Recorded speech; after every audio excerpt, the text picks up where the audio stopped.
This is Unfilter, episode 231 for March 29th, 2017. Chairman of the House Intelligence Committee, Devin Nunes, is in the middle of the most publicly inept cover-up we have ever seen. And he is not in it alone. Paul Ryan is doing everything he can to help him. Everything about this cover-up is inept, beginning with the simple fact that it is public. Cover-ups are not supposed to be public.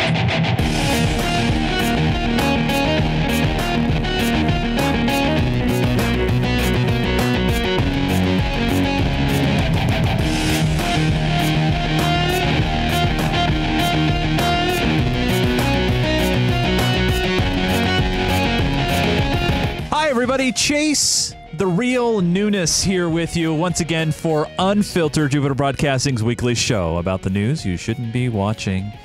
And over there, running the board this week, getting ready for the big trip to Texas, is Mr. Chris Fisher. That's right, buddy. Boy, that is getting nigh. In fact, this is my last time on air before I hit the road. Yeah, so we need to have a conversation because, you know, I got to say that when, you know, I understand, you know, with Lass going away, and the last episode is going to be at Linux Fest Northwest, which I think is a great thing. It's so nice, right? So perfect. Last 2 years, actually no, there was a gap, but last last 2 years essentially. You've been there with us. I've been there as a production crew, been fun. Putting the polish on the show. Yeah. And then now there's going to be some new shows. And this is where I'm getting into my beef with you, buddy. Right here at the top of the show. Yeah, right here at the top of the show. You know, never waste a moment. Yeah. There's this new show called Ask Noah. Where's this Ask Chase show? I mean, because really, man, we could do it. Let's do it. Okay, I think it should be like a whole series. Fair enough. Of Chase on the street, something like that. Chase in your face, something like that. Yeah, Chase in your face.tk. Yeah. You know, the problem is we're just so busy working on this show. Fair enough. Big show. Fair enough. We got a really important cyber. Huge show. We got a huge important cyber this week. We're going to save everybody. Then we got some. We're going to go through some great Russia moments this week. We're going to go through some great, including just some recap of the recent news. But what our main meat is going to be this week is this whole, I don't even know what to call it, this saga of the surveillance thing now. It started with a wiretapping tweet, and now it is this whole saga with your brother-in. My good friend. Devin. Yeah. And, well, he's not really my good friend right now. Yeah, oh my gosh. Huge stuff we're going to talk about today. Everything broke loose today, and when we talk about Nunes, we're also going to talk about some things that happened with me personally today, because honestly, the host becomes the story. Well, it has happened, and the ironic thing about it is, and I know we'll talk about it, but on the way home, I'm driving in the car. I carpool with one of my coworkers on the way home. And we're listening to a competing radio station, not even one of not even the ones that I work for. And one of the commercials that I've done played, and I heard my voice on the radio. And I'm like, I've had enough of me, man. I've had enough of me today. There's too much of me in my face. I need to stop. You know what? We all have these limits, Chase. There's a limit. Let's get into the cyber zone. Yes, I want to cyber ASL. Let me type that in. All right, go ahead. We all have this. We have this limit that we reach where we come in contact. Happened to us here on the show. Remember that one time on the show we tried to get into an extremist forum? Remember that? Yes. And I can't remember. You ended up it was just this total failure. But in these times when you do bump in accidentally into an ISIS forum, maybe ISIL, but yeah, IS. Yeah. Maybe you see a YouTube beheading video. Oof. What are you gonna do? What do you do? We're here with a PSA for you. Thank you. How to act against extremist terrorism. If you've seen online content of an extremist or terrorist nature, report it anonymously using this online tool. Now, the video portrays as soon as the person goes to gov.uk and submits this form via the online tool, there is a spry government agent who's watching her two-monitor screen, and she immediately sees the alert come into her inbox. Specialist officers will assess the material. What's going on? And if appropriate, seek its removal. So up on her screen is like, it looks like propaganda. There is a black ISIS-ish figure holding up a gun. Hey, Chris, that's probably stock photography. That's racist. Okay. Okay. I mean, seriously, You're right. This could be a gun-toting American holding up his rifle at the gun range. It's funny you say that, because I bet you the chances are that is a stock photographer and that is a professional, and it probably is a Caucasian male that is standing there. Don't worry. Don't delay. Just act. So then they somehow are going to then, after your report, they're going to go pull it off of the internet. And so what they demonstrate on the other end is this guy on his MacBook Pro all of a sudden gets a full screen page pop up saying, "Notice of removal. This image has been removed." So the government, via their action center, has pulled the content. Visit gov.uk/act. Do you want to go there? I kind of want to go there. gov.uk/act. I'm just going to... No, you got to say it right. gov.uk/act. All right, I'm going to do it. Let's go take a look. Gov. All right. And it's going to say not for your country. No, I'm just kidding. Act. Okay, now it's redirecting me. Well, it's gov.uk/act. Yeah. Oh, there you go. Yeah. There it is. Yeah. All right. You can play your part in helping to tackle the terrorist threat facing the UK. Whoa. You know what I see here? Let's complete the secure form. I see a lot of words for just if you see something, say something. Yeah. So who or what was involved? How did it? Where did this happen? When did this happen? If you don't know, remember the exact date, please describe roughly when, e.g. roughly a week ago. Please tell us everything you can about what you've seen or heard. And then it's just like a form Hey, Chris, box. this is anonymous, they said, right, in the commercial? They did say that. So what's that bottom right window that popped up? We use cookies on the site to give you a better, more personalized experience. So that means they're tracking you. They did say anonymous, but even they're also going to have your IP. When you submit a form like this, they're going to get your IP. So that's also crap. That's also crap. Yeah. All right. So let's move on. So let's move on to bots. All right. I like bots. I love bots, dude. Like, are we talking battle bots here? We got like JBot. You know, we got like JBot. JBot's great. Yeah, I can Always dependable. Use JBot to start and stop remote servers. Yep. We can use JBot to submit titles. People can do bang suggest, and then the JBot bot will grab their title. Bacon, and we can vote on it later. Yeah, 8-ball. So in CBS is really like they're the beacon of a legitimate news right now. The Tiffany Network. They're on a quest to eradicate fake news. They're going to explain it to us, and they're going to eradicate it. And fake news right now, according to CBS, is being propagated via bots. Fake news articles, outrageous and salacious, bedeviled both presidential campaigns. Now, in an investigation for 60 Minutes, we have looked into how nonsense on one website breaks out to become a trending article on Facebook or Twitter. We discovered that some fake news publishers use fraudulent computer software called bots to make the articles appear to be wildly popular. Bots are fake social media accounts. Okay, so is it fake news when they get it wrong, or is it just bad news reporting? That's not what bots are at all. Yeah, that's not what a bot is. No, it's bad. It's inaccurate. It's misinformed. Right. It's not fake because this is true. Isn't it funny though that here he is with all his pompous, you know, he's all mightier and you got to realize though he's he's got to dumb it down for not the technology audience, but for I realize it. Yeah. There's ways to state that better. Yeah. Yeah, that's true. Because you could just describe bots as computer code that can be tasked to manipulate social accounts. Yeah. Yep. But that's not what he said. No. He didn't call them. He listen, because makes a difference. Appear to be wildly popular. Bots are fake social media accounts. See, they're not though. They're not fake social media accounts. Some of them might be. Bots, sure. Well, you could have bots control a social media account. Yeah. You could have a bot do that. Jim Vidmar knows all about bots. He's a consultant who helps products or people get noticed on the internet.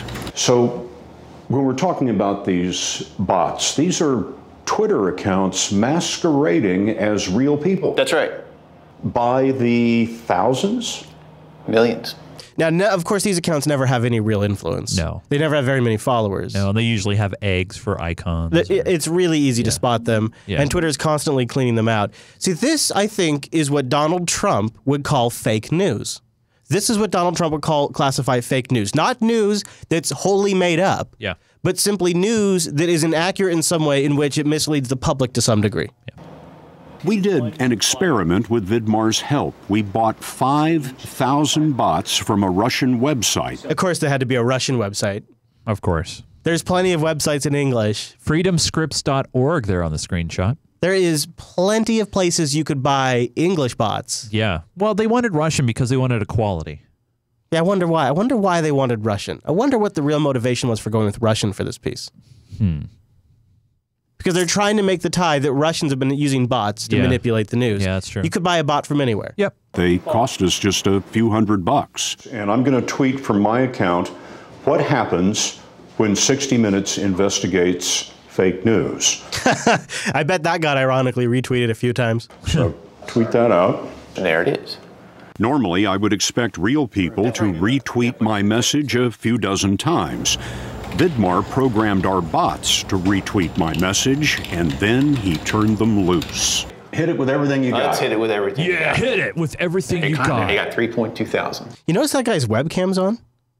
He must have been recording Scott. I wonder if Scott realized that. Oh, yeah, it is. You can see the C920 right there with the 2 blue lights. Yeah. And look, he's got a microphone down there next to the monitor pointed right at Scott. You see that? Huh.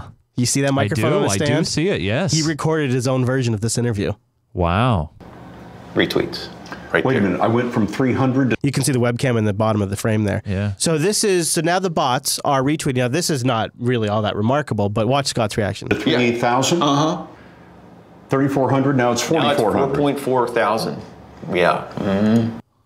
And that matters because Facebook and Twitter base their ranking of trending subjects on their popularity. Now that's kind of also, I mean, it's your ranking in total. It's your entire social graph in its entirety. There's this whole idea that you could take a totally, completely, the premises of that whole 60 Minutes piece, which is very long and I can't play the whole thing, but the entire premise is that you can fabricate an entire story. Yeah. Like Pizzagate, and they actually use Pizzagate as the example. You can fabricate an entire story and just use bots, Russian bots, to make it big. Yep. And I don't buy that premise for two reasons. Because the first reason is there is an entire social graph that's taken away. How many followers do they have? Is it a verified account? All of these things are included in the filter if something takes off. The other thing but the real reason, Chase, really was the way I should put it, is I don't buy the premise. I don't buy the premise that the public at large is so stupid that they can't discern between real stories and fake stories. I'm sure there is a chattering class that sits around in Facebook comments that is too stupid to determine real news from fake news.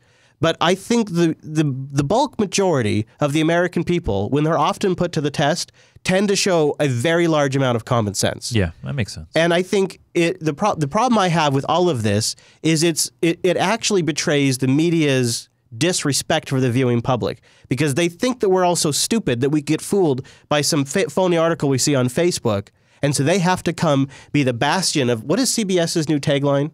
Real news? Yeah, so they have to be the bastion of real news because we're too stupid to discern for ourselves because we're all just dumb working class monkeys. Oof. That's what my real problem is with it. Yeah. Oof. Now, there is a story breaking today that's got a lot of people in the tech circles pissed off. It's this web history bill, I guess is the way to put it, where ISPs can start selling to the highest bidder. It was a rescindant of an FCC regulation that was signed late into Obama's term that was overturned. Hold on. So this is the setup, and then it sounds like you and I are on the same page about it. So. Live look now at the U.S. Capitol tonight, where the U.S. House sent the president a major bill that could change how we use the internet. The bill would take away the FCC's online privacy protections that were going to take effect at the end of the year. Lori Mazzucawa joins us now with details on the changes and how they could affect you. A little set. Amanda and David, if it becomes law, the bill would allow internet service providers like Verizon, AT&T, and Comcast access to your data without your permission. And that includes search history, location, emails, messages, even health data. The providers would be able to monitor your customers' behavior online, use your personal information to sell ads, again, without your permission. They could even sell your information directly to marketers, financial firms, and others who can use that information again without your consent. And service providers would no longer be required to improve protection against hackers and thieves. Republican backers say their bill gets government out of the internet business. Democrats say it's just outrageous. I want to play a little bit of how Mitch McConnell explains it on the floor here. And today we'll have an opportunity to send another to the president's desk. This resolution would overturn a costly and confusing federal communications rule. The regulation in question makes the internet an uneven playing field, increases complexity, discourages competition. You can hear the language he's using here, right? What this is really about is removing power away from the FCC. That's what this is really about. And they claim, well, the FTC could step in and do a case-by-case review of this, and they could use their powers. But most people argue the FTC is toothless. But I think what I would like to do is have a conversation with you. I obviously don't want ISPs selling browsing information. And what does disturb me, and I covered this in further detail in Linux Action Show, is there are lobbying groups by some of the largest ISPs that have been lobbying very heavily for this. Oh yeah, and they're bragging to advertisers that they'll be able to track individuals across 4 devices. They'll be able to tell you which tablet is the child's tablet because they're going to school websites, so they can send the child specific ads. They'll tell you which one's dad's, which one's mom, and which machines they use.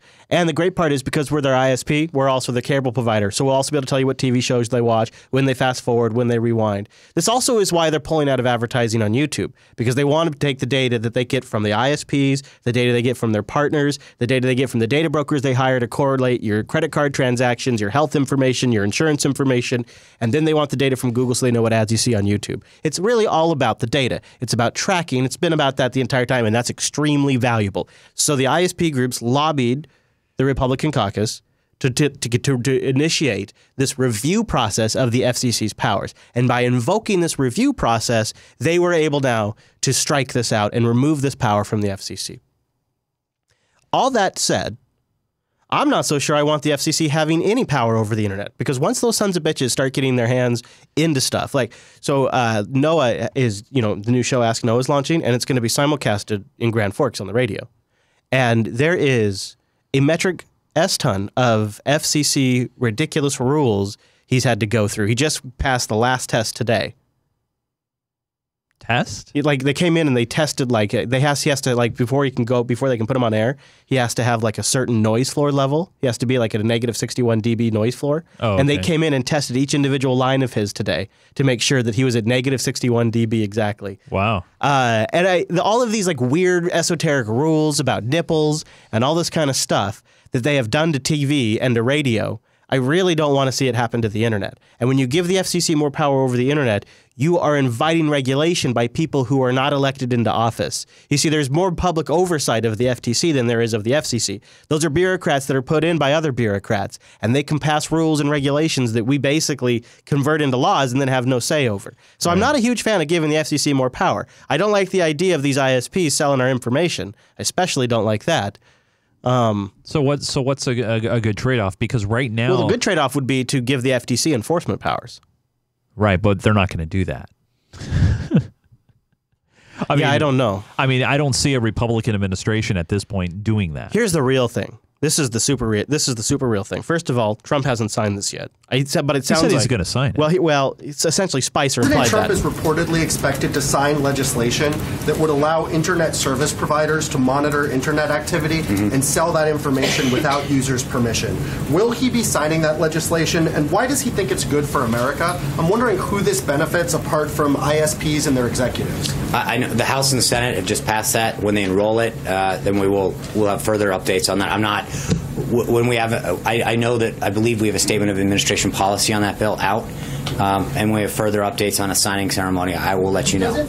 Doesn't this erosion of protections create major risks for people who use that information for nefarious purposes? Also, hostile nations potentially looking at what congressmen are browsing online. I think that's a really great question. Yeah, because this is essentially privatized spying. Every ISP is going to be Google now.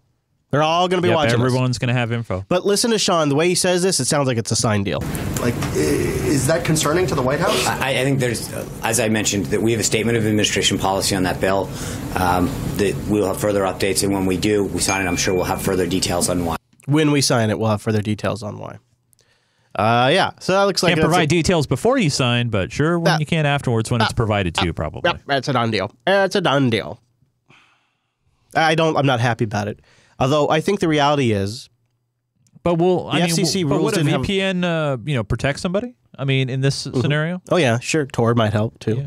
Their DNS crypt might even be a good way to go. Using HTTPS is going to be a good idea. The problem is that would that help against the injection? What Verizon got caught. We don't know how they're. I mean, people are assuming maybe it's going to be they'll be watching DNS, but I would probably assume it's going to be packet inspection. Yeah, that's what I was thinking too.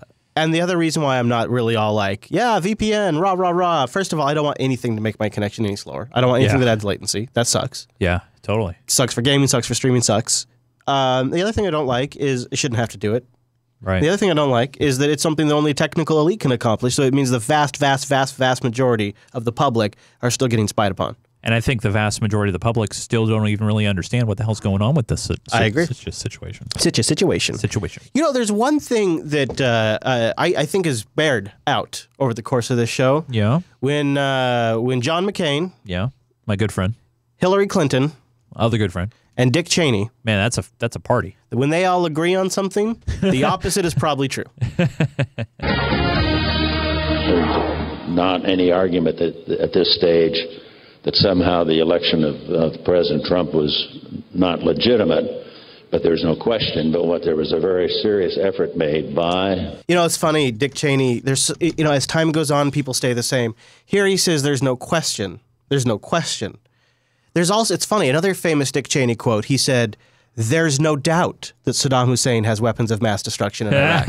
Nice callback. It's interesting. Like, the man still speaks the same way. Like, he still couches his lies the same way. He hasn't come up with a more convincing way. Legitimate, but there's no question but what there was a very serious effort made by Mr. Putin and his government, his organization, to interfere in major ways with our basic fundamental democratic processes.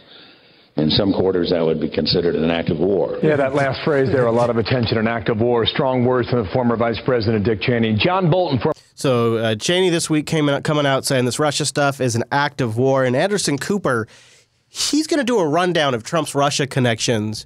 And to make this work, he's going to have to make a flowchart. Talk about the facts tonight. The facts about this White House and those close to it and ties to Russia. We want to show you a flow chart just so everybody can follow along because it's confusing. There are the facts about former White House National Security Advisor Michael Flynn, a key advisor during the Trump campaign. In 2015, he sat next to Russian President Vladimir Putin at a black tie gala for Russia's RT propaganda network, which the Kremlin paid Flynn more than $33,000 to attend. There's the fact that during the campaign, Flynn had regular contact with Russian nationals, and during the transition, he discussed sanctions with Russia's ambassador, Sergei Kislyak, and then lied about it to the vice president and others, and the fact that it cost him his new job as national security advisor. That's a fact. That's not a fact. That's not a fact.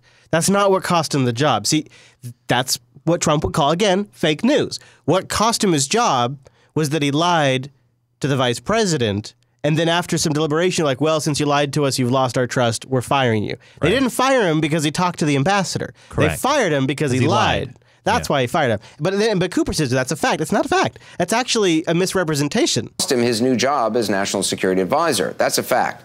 Then there are the facts about President Trump's son-in-law and close advisor, Jared Kushner. Fact, in December, during the transition, Mr. Kushner met with the ambassador. He also met with a guy named Sergei Gorkov, president of Russia's state-owned bank VEB, in late 2016. I'm going to be interested to see his testimony. I like that they're digging up these connections. Do you remember when Joe Biden's son-in-law went over and started running part of the oil company over in Ukraine? Yes. I would have loved it if they would have dug into that, too. Yeah. Because I think that was a particularly telling little connection there. They just completely went unreported. But here in this case, they're reporting. You know what it was? There was a airplane crash probably at the time, and they were wall-to-wall with coverage. Some facts about former Trump campaign manager Paul Manafort. He worked for years in Ukraine for pro-Russian politician Viktor Yanukovych. Manafort also partnered with a Russian oligarch on business deals. And according to the Associated Press, he worked for Russian oligarch Oleg Deripaska. I think the story with Manafort isn't his connections with Russia, but it's actually his connections with Turkey, which is why he has connections with Russia. And what this again is sort of another. They're giving you a partial look, but they're not telling you the entire picture. I'm going to play more clips later on in the show. But Manafort was really a shill for Turkey, which is way more disturbing in reality. But what they're choosing to do is only talk about the connections to Russia, even though the Turkey connections have been actually publicly disclosed by him. Right. To benefit the Putin government. Fact, former Trump foreign policy advisor of some sort, Carter Page, worked in Russia for about 3 years, was involved in deals with state-owned gas giant Gazprom, and traveled to Russia over the summer while he had been named a close advisor to the president. Then That same month, Carter Page spoke to Ambassador Kislyak on the sidelines of the Republican convention. As you might know, they spoke on the sidelines, Chase. On the sidelines. Attorney General Jeff Sessions was the first senator to support candidate Trump. Some facts about him. He also met with Ambassador Kislyak twice during the campaign, despite testifying that he never had any contacts with Russians during the campaign. Michael Cohen is President Trump's personal lawyer. Two facts about him. Last month, he met with a guy named Felix Sater, a Russian immigrant connected to the mob, accordingly. Mr. Trump also... I like they're just going, now just, this is a rumor. ...founded a grain company in Ukraine. Then Cohen. Then there are the facts about longtime Trump associate Roger Stone, who communicated with someone... He's not actually so much as a long-term Trump associate as he was people connected to Trump. Stone's more like a contract hitman. You hire Stone to come in to cause some trouble, and when you need somebody to shake things up in the media, you hire Stone. That's really it. Known as Guccifer 2.0. And of course, there's never been any proof that Guccifer 2.0 was working with the Russians. That's just been implied. Right. Through private messages on Twitter. The U.S. intelligence community says that Guccifer 2.0 persona was actually a front for Russian intelligence, who claimed responsibility for hacking the DNC before the election. So again, that's not a fact. That's not a fact. That is actually, it's definitely a possibility, but it's not a fact. Those are some facts. There are a lot more, but we'll just stop there because we do have a lot to talk about in the next 2 hours. And the ones we listed, they might be legal. They might be totally legal connections. Yeah, they might be.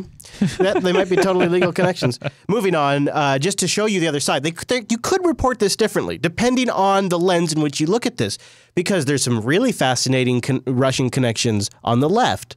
You know your good friend? My buddy. John Podesta? Yeah, what's going on with John? Turns out he has a few connections. Some real deep ties, you might say. Really? Well, what about your connection to the Kremlin cash, Mr. Podesta? Joining us right now from Tallahassee is Peter Schweitzer. He's the author of Clinton Cash, president of the Government Accountability Institute. Peter, good morning to you. Good morning, Great book, Steve. By the way. So tell us about John Podesta and his connection to a Kremlin-backed company. Well, in 2011, John Podesta joins the board of this very small energy company called Juul Energy, based out of Massachusetts. About 2 months after he joins the board, a Russian entity called Rusnano puts 1 billion rubles, which is about $35 million, into John Podesta's company. Now, what is Rusnano? Rusnano is not a private company, Steve. It is a fund directly funded by the Kremlin. In fact, the Russian science minister called Rusnano Putin's child. Now, if you are looking at the connections of Manafort and other people around, Flynn, other folks around Trump, I think it's pretty fair to discuss connections around perhaps, say, Obama. Turns out Podesta was consulting with Obama while getting this money. So you have the Russian government investing in one of John Podesta's businesses in 2011 while he is an advisor to Hillary Clinton at the State Department. Oh, and Hillary. While he's an advisor to Hillary Clinton. Okay, does anybody in the Trump circle rise to the level where there's this kind of money involved? No, I haven't seen that yet. Nobody that is, has an advisory role in the White House has had this money exchanged, and certainly the money hasn't exchanged, as far as we know, while they have been advising the president.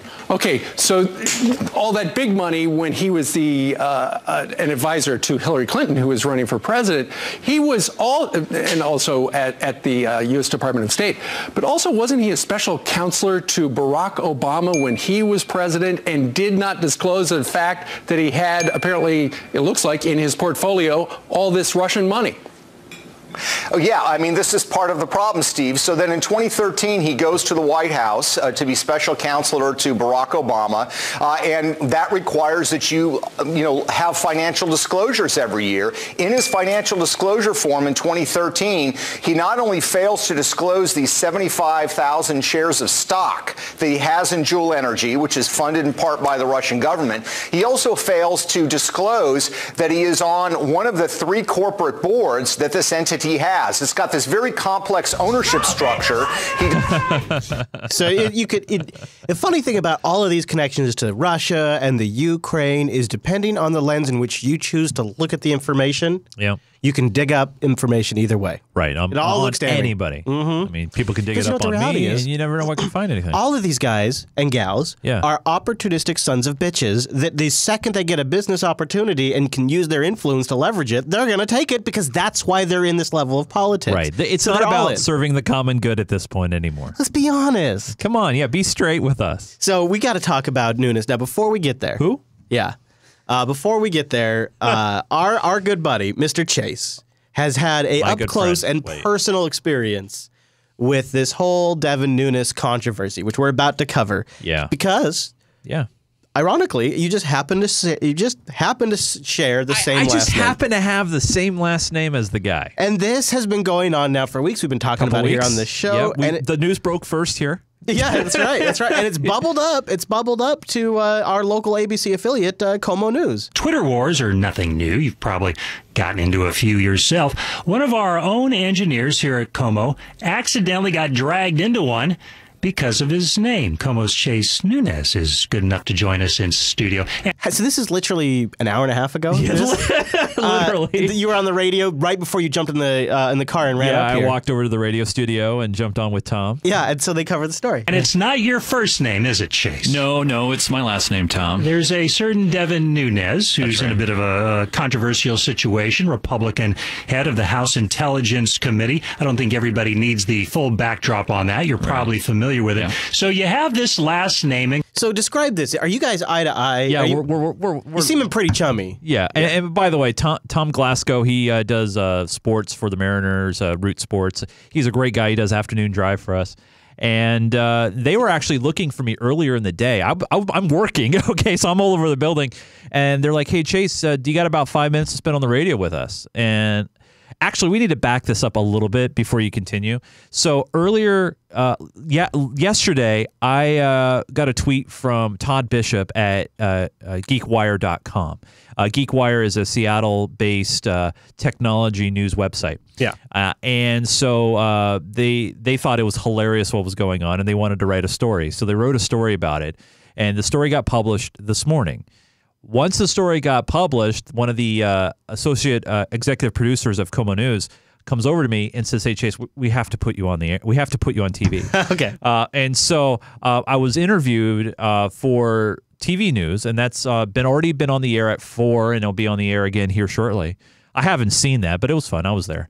But then they were looking for me to do a radio interview as well for Como News radio, AM and FM. And so, this was recorded live. I went over there and talking to these very familiar microphones, and we had some fun. Common. It's a fairly common name. Yeah. So why are you involved in all this? Well, back in 2008, I decided to sign up for this service that was new called Twitter, right? Heard of it? Yeah. So I signed up, and I figured, hey, I'm going to use my last name on there. It was available. So I signed up with @Nunes, and, I'm very involved with social media. I make my own content, do my own Geek Gamer TV stuff and everything. And then about 2 weeks ago, I started getting these ad replies to me, but they weren't related to anything I do. They were related to Devin.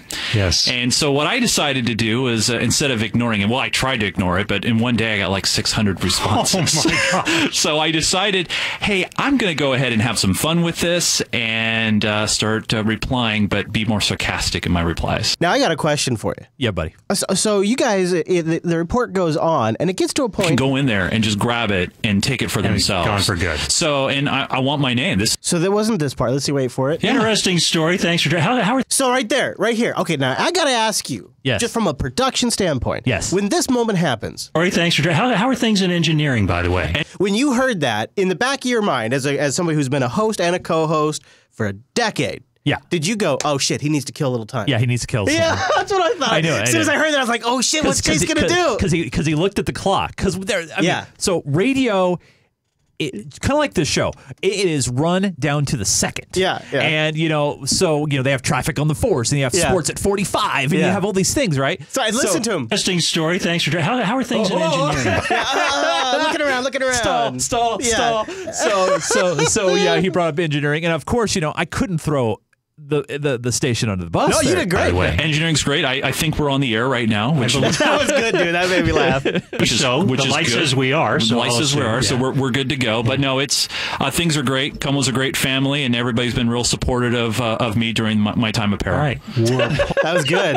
That was good, Chase. That was a good response. Pulling for you. Thanks, And Tom. again, And then you guys talking about the safety committee. Like, he was just searching for stuff, but it was good. Yeah. It was friendly. Yeah, it was friendly and it was fun and it went off very well. I'm interested to see how the TV interview went.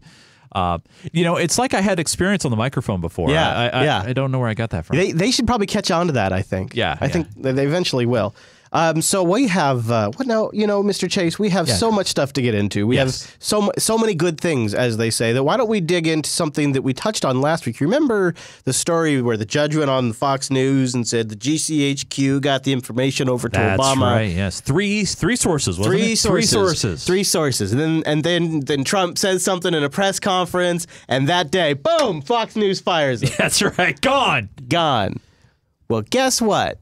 Is he back? The judge is back. I called it. Senior Judicial Analyst Judge Anu Napolitano. And Judge, nice to see you. Good to see you. Good morning to you. You've had a few quiet days. I get it. He's had a few quiet days. Sitting at home. Yes, I have. You likely needed them. Yes. Before we get to the case facing the former Congressman Illinois, you put out a statement, I think it was 10 days ago, saying you were confident in the story that you reported here in the past month. Yes. You still stand by that? Or yes, I do, and the sources stand by it. And the American public needs to know more about this rather than less, because a lot of the government's surveillance authorities will expire in the fall. Remember I was talking about this last week? That's right, 702. That's the big story here. The 702 renewal in the fall is the big story. I think it's not it's 702, right? Yeah, 701, 702. But yeah. Either way, it's the loophole that allows them to use incidental collection to survey basically all of us. Remember, it's according to Snowden leaks, it's like within 5 hops. Right. If they can get within 5 hops of a foreign surveillance target, or if they're 49% unsure, then they can surveil you. Yeah, or 6 degrees of Kevin Bacon. If they get one of those 3, you're good. But it's 5 for the NSA. Yeah, I know, 6. It's one link easier. Yeah. So the judge says, I stand by it. And I wonder if his source and Nunes' source are related? I don't know. And there will be a great debate about how much authority we want the government to have to surveil us. And the more the American public knows about this, the more informed their and Congress's decisions will be. Well, so no change then. Correct. And we'll see how the story plays out. We will, In time. Yeah, I think a lot more is going to come. A lot more is going to come? That's amazing. He feels that's amazing like he's back. This is a third. I know. Wait, I called it. First, I called it he'd be back. Remember he had a show and he got kicked off the air? I think at some point, the way he's talking, it's like he sounds like he's going to get vindicated. Like I know. I think so. And the way he's saying, like, it's cool. The fact that they brought him on back means he has something solid. Yeah. That's what that means. That does. Ooh, that's interesting to me. It's very interesting. It's going to be the judge is back. Dude, oh my God. What if this happens? What if this happens while I'm driving to Texas? Oh my gosh, this is going to be the worst, but we will definitely round it up whenever we get back. But oh my God, I'm about to have an anxiety attack just thinking about that. It's okay, bud. It's all right. Hug your Twitter. Tonight, new developments on the stunning collection of Trump team communications by U.S. intelligence. We now know where the Intel Committee Chairman Devin Nunes viewed the information he found concerning. That's ignited a controversy of its own. More on that in just a minute. But first, Ranking Member Adam Schiff still won't let up on Nunes for briefing the president on the matter before the committee. Sorry, Adam.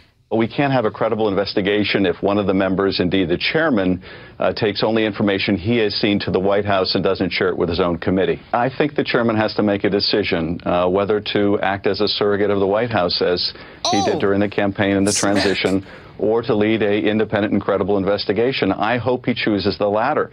The country really needs to have an independent, credible investigation in the House. Adding fuel to the controversy, it was revealed today that Chairman Nunes viewed the documents that reportedly shows incidental collection of Team Trump on White House grounds a day before he revealed it to the news to the public. Okay. So this has caused quite a bit of hoopla. It has indeed. Quite a bit. This is, of course, immediately being leveraged by Adam Schiff. Received the information at the White House or on the White House grounds that he later returned to the White House. Look at his collar. You see how it's all twisted up and screwed up? and it doesn't fit him quite right. It's so weird. Well, he looks like he just got dressed for this interview. Yeah, he probably had to. In my view, there's no legitimate reason to. I want to remind you that he sits on the House Intelligence Committee. Yeah, he's a ranking member. Right. So that means he's probably pretty familiar with the intelligence apparatus. Yep.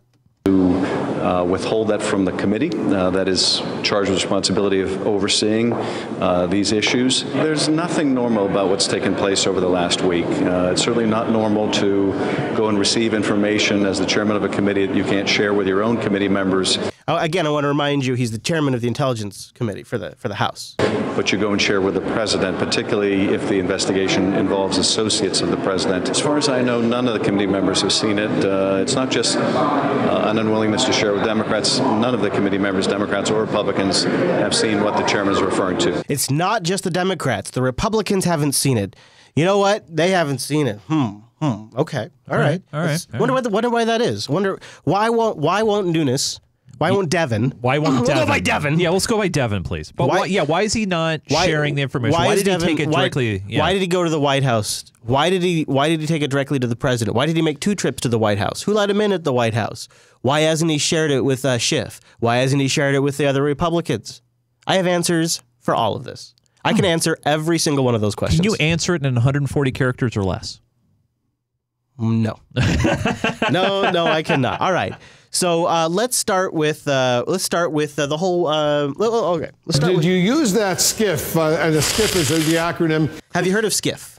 SCIF? Yeah. So SCIF for a sensitive compartmented information facility. Did you use? So it's a sensitive compartmented information facility, a SCIF. I've never heard of this. Well, that's because we don't know anything about how the intelligence systems work. No, we don't. And so this is why this is a story. Because if we had any insight into how classifications work and how security worked, this would not be an issue. But the fact that none of us know, but we've all become armchair politic and analyzers, that we all now have an opinion and insight into this process somehow. They are leveraging our ignorance to make a story where none exists. So here's the fundamental problem.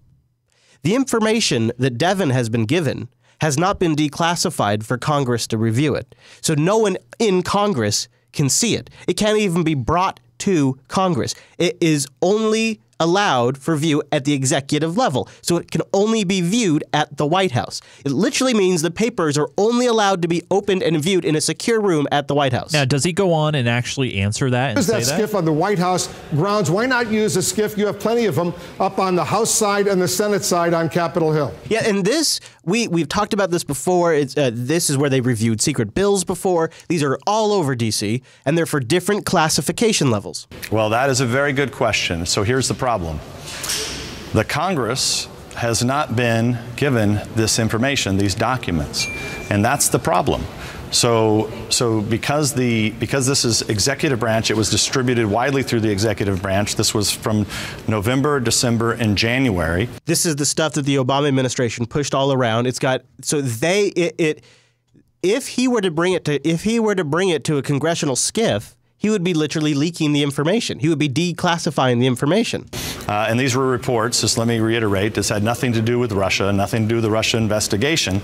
There is no way for the folks that I had been working with to actually to bring this forward to light. There was no way I could view that because they couldn't get it to the House Intelligence Committee. Because it would have to come from somebody higher up that's allowed to declassify it. Maybe it would be Comey, maybe it would be Mike Rogers, but somebody would have to authorize the declassification to hand this information over to the hearing, to the investigators, and they're not doing it. They're blocking it. Yeah. So somebody in one of these agencies went around the leadership and he took advantage of the existing classification ad that Obama stamped all over stuff on his way out the door, and he was able to review it with Devin at the White House. This was their little workaround. Now, we have requested on March 15th, we sent a letter over to the appropriate intelligence agencies asking that they provide us for all the Americans' names that were unmasked in November, December, and January, actually going back to June.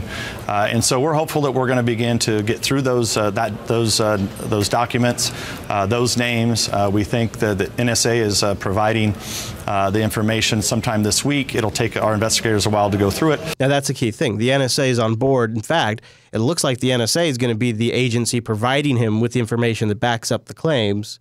Yeah, but they're going through whatever process they have to go through to declassify it, to whatever they have to do. But the bottom line is this, is that we have to protect the identities of Americans who are picked up in incidental collection, no matter who that is. It's one of the most important roles of the House Intelligence Committee. We are supposed to be doing oversight. To the other point, it's odd for him to be going to the White House. It's actually not odd at all for anyone on that committee at that level to go actually sometimes twice a week to the White House. From the House side? To go, or the Senate side? Or the Senate committee too. In fact, it seems like Nunes has gone to go to the White House several times before all of this, and I don't think it's all that unusual under Obama for the same thing to happen. I looked at a report, and I don't know. It was a CBS report, so you take it for what it is. But it doesn't seem to be unusual. It doesn't seem to be an unusual occurrence. It seems to be a standard practice because if the reason being, according to the report, is they're reviewing classified information on a routine basis. Ah, okay. And that's where they have to do it. Yeah, makes sense. Yeah. I don't know, but now there is a firestorm to call for Devin's Let's ask a question, Meek, that needs to be asked at the top before we get into this news. Who decided that Devin Nunes was qualified to be the House Intel chair? Now it's character assassination now. Because from everybody that I've spoken to... And you can tell it's a character assassination because look at the pictures they're choosing to use. Yeah, him of non-confidence and unflattering close-ups. Yeah. Who have worked with him, Republicans, Democrats, like they say he is not up to that task. Well, look, he has completely proven that. So I don't really, leading up to it, if some people thought he should be chair, that's fine. He became chair, that's fine. He has completely undermined himself. It is now proven 10 times over. And this isn't us. This is just reality. That's reality. It's proven 10 times over. And there's been a Republican that's called for him to also recuse himself. Several Democrats now calling on Republican Intelligence Committee Chairman Devin Nunes to recuse himself from the Russia investigation or step down altogether. Wow. I want to bring in Maryland Democratic Senator Ben Card, member of the Foreign Relations Committee. Senator, always good to see you. Thanks for your time this morning, sir. Let's start with the news of the day. Do you believe Nunes should recuse himself from the investigation or resign his chairmanship altogether even? Well, Chairman Nunes' conduct is bizarre. He goes to the White House. See, this is what's so weird to me is Schiff, this guy, they all know it's not bizarre.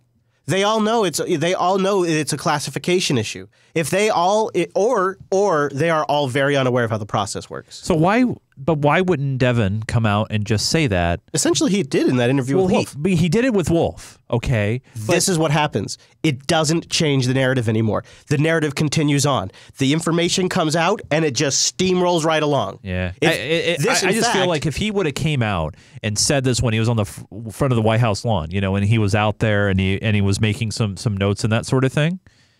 But I think all of this is a play on our ignorance because what we don't know is you got to figure these guys are probably terrified about getting butt slammed if they reveal any kind of classified information, anything that might reveal means, sources, or methods.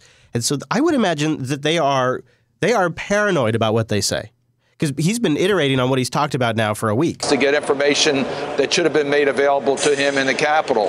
Then he has a press release or a conference and then greets the President of the United States before talking to the ranking member of his committee or the members of that committee. Again, see, the executive branch was authorized to review this information. So, first of all, it's surveillance about Trump, which I think any president, if this was happening to Obama, they would want to know. Obama would want to know. Yeah. But also, they don't have to go through any hoops. They already have the right classification. Yeah. That's not what a chairman does in an investigation. So, no, he's lost all credibility. He needs to step down.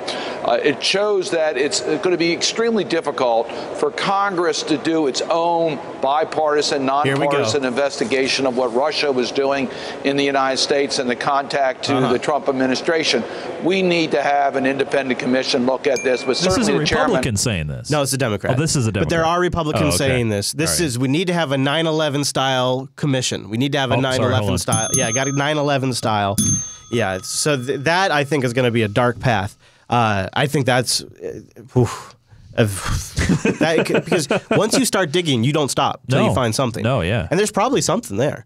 I really think so. But I think this whole why he went to the White House narrative is eventually going to fall apart. It's going to come down to classification. Once the NSA provides information, that'll be obvious because they'll talk about what they went through to declassify it. And I think most of the media and the Democratic leadership realizes that. So I think they're pivoting from the he went to the White House story to he's trying to block Yates. President Trump is calling the story of his campaign's ties to Russia a hoax, even though his national security advisor and his campaign chairman were fired over it. Again, that's not really true. Flynn was fired or, quote, unquote, resigned because he lied to the vice president, and then once his, quote, unquote, trust, again, quotes, was violated, they let him go. It wasn't – it's an important distinction. A hoax, even though his national security advisor and his campaign chairman were fired over it. It's almost ironic because they're sitting there busting Trump's balls about him calling the Russia story a hoax, and then they exaggerate the conflation of the Russian story right here. So in one breath, he ridicules on the CBS Evening News, Scott Pelley ridicules the president for calling the story a hoax, and then the next breath exaggerates the story. Do you see what I'm saying? Yeah, totally. I guess I'm literally at the point where it's melting my head. I explained it to Noah recently that it feels like mold is growing on my brain because it's either cognitive dissonance on their part or I am living in a different reality. I'm going to play just this and then we'll move on. President Trump is calling the story of his campaign's ties to Russia a hoax. If it's not a hoax, you shouldn't need to exaggerate the story. You should be able to just tell it exactly as the facts are, and it should stand on its own if it's not a hoax. Right. But then he exaggerates it. Even though his national security advisor and his campaign chairman were fired over it. The House, Senate, and FBI are all looking into Russian meddling in the election. And that is 3 active investigations right now. Today, the Republican chairman of the House Intelligence Committee said he will not take himself off the investigation. Democrats and at least one Republican are demanding Devin Nunes recuse himself because he has appeared to be coordinating with the White House. Jeff Pegues has the latest. Are you going to stay as chairman and run this investigation? Well, why would I not? House Intelligence Committee Chairman Devin Nunes dismissed accusations that he has been intentionally delaying his committee's investigation. The committee has held one public hearing on Russia and was supposed to have a second today. But after Nunes announced late last week that he had been shown intercepted communications involving members of the Trump transition team, today's session was canceled. It was supposed to feature testimony from former Acting Attorney General Sally Yates about the Justice Department's investigation of former National Security Advisor Michael Flynn. We remember Yates. She's the one that got fired. Yeah, she got fired because the first that first Muslim ban, the first one, there was a little bit of reaction, and she said, "All right, we're not going to enforce this," and then he fired her. In January, Yates informed the White House that Flynn had misled the vice president about his contacts with the Russian ambassador. CBS News has obtained this letter from the Trump Justice Department to Yates' attorney warning that there was a limit to what she could reveal in her testimony. See, this is where the journalism begins to fall apart because there's 2 letters and they have one of them. Instead of waiting for the second letter, they go on the air and report on one letter. So they have one side of the conversation. There's limits to what she could reveal because there's classified information in there. There was a limit to what she could reveal in her testimony and that she needs to consult with the White House. And this is going back to the same information. It has executive level classification. It's been declassified for the executive level. It has not been declassified for the Congress. So she can't go there and testify with something that they haven't been cleared to see yet. Yates followed up with the White House lawyers on Friday. They never responded. Now that's a key line. They never responded. And the same day, Nunes canceled the hearing. Press Secretary Sean Spicer said technically the White House didn't stop her testimony. The White House did not respond and took no action that prevented Ms. Yates from testifying. Right now, I should be sitting in a hearing, and the American people should be hearing from Sally Yates. Democrat Eric Swalwell is a member of the Intelligence Committee. This is what cover-up behavior looks like. Ooh.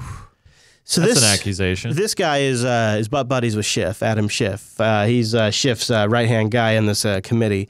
And so they're working together. And this is a game of politics. This is a politician manipulating you right now. And they're using terms like transparency to pull on the things that you like. What's happening here is this entire thing is being spun. So there's this letter that was sent that says you need to check with us first. The lack of response from the White House is being spun as instead of the White House trying to stop her, Nunes is stopping for the White House so they don't have to step up and take executive action. That's how it's being spun. Right. But the problem is, and that's why having both letters is important, is because if you had the other letter, you would know that the request was the White House not respond if they want her to proceed with the testimony. The request was that they take no action, do not respond if you want her to testify. This makes it clear. And lastly, I want to make a comment on a false report regarding former acting Attorney General Sally Yates.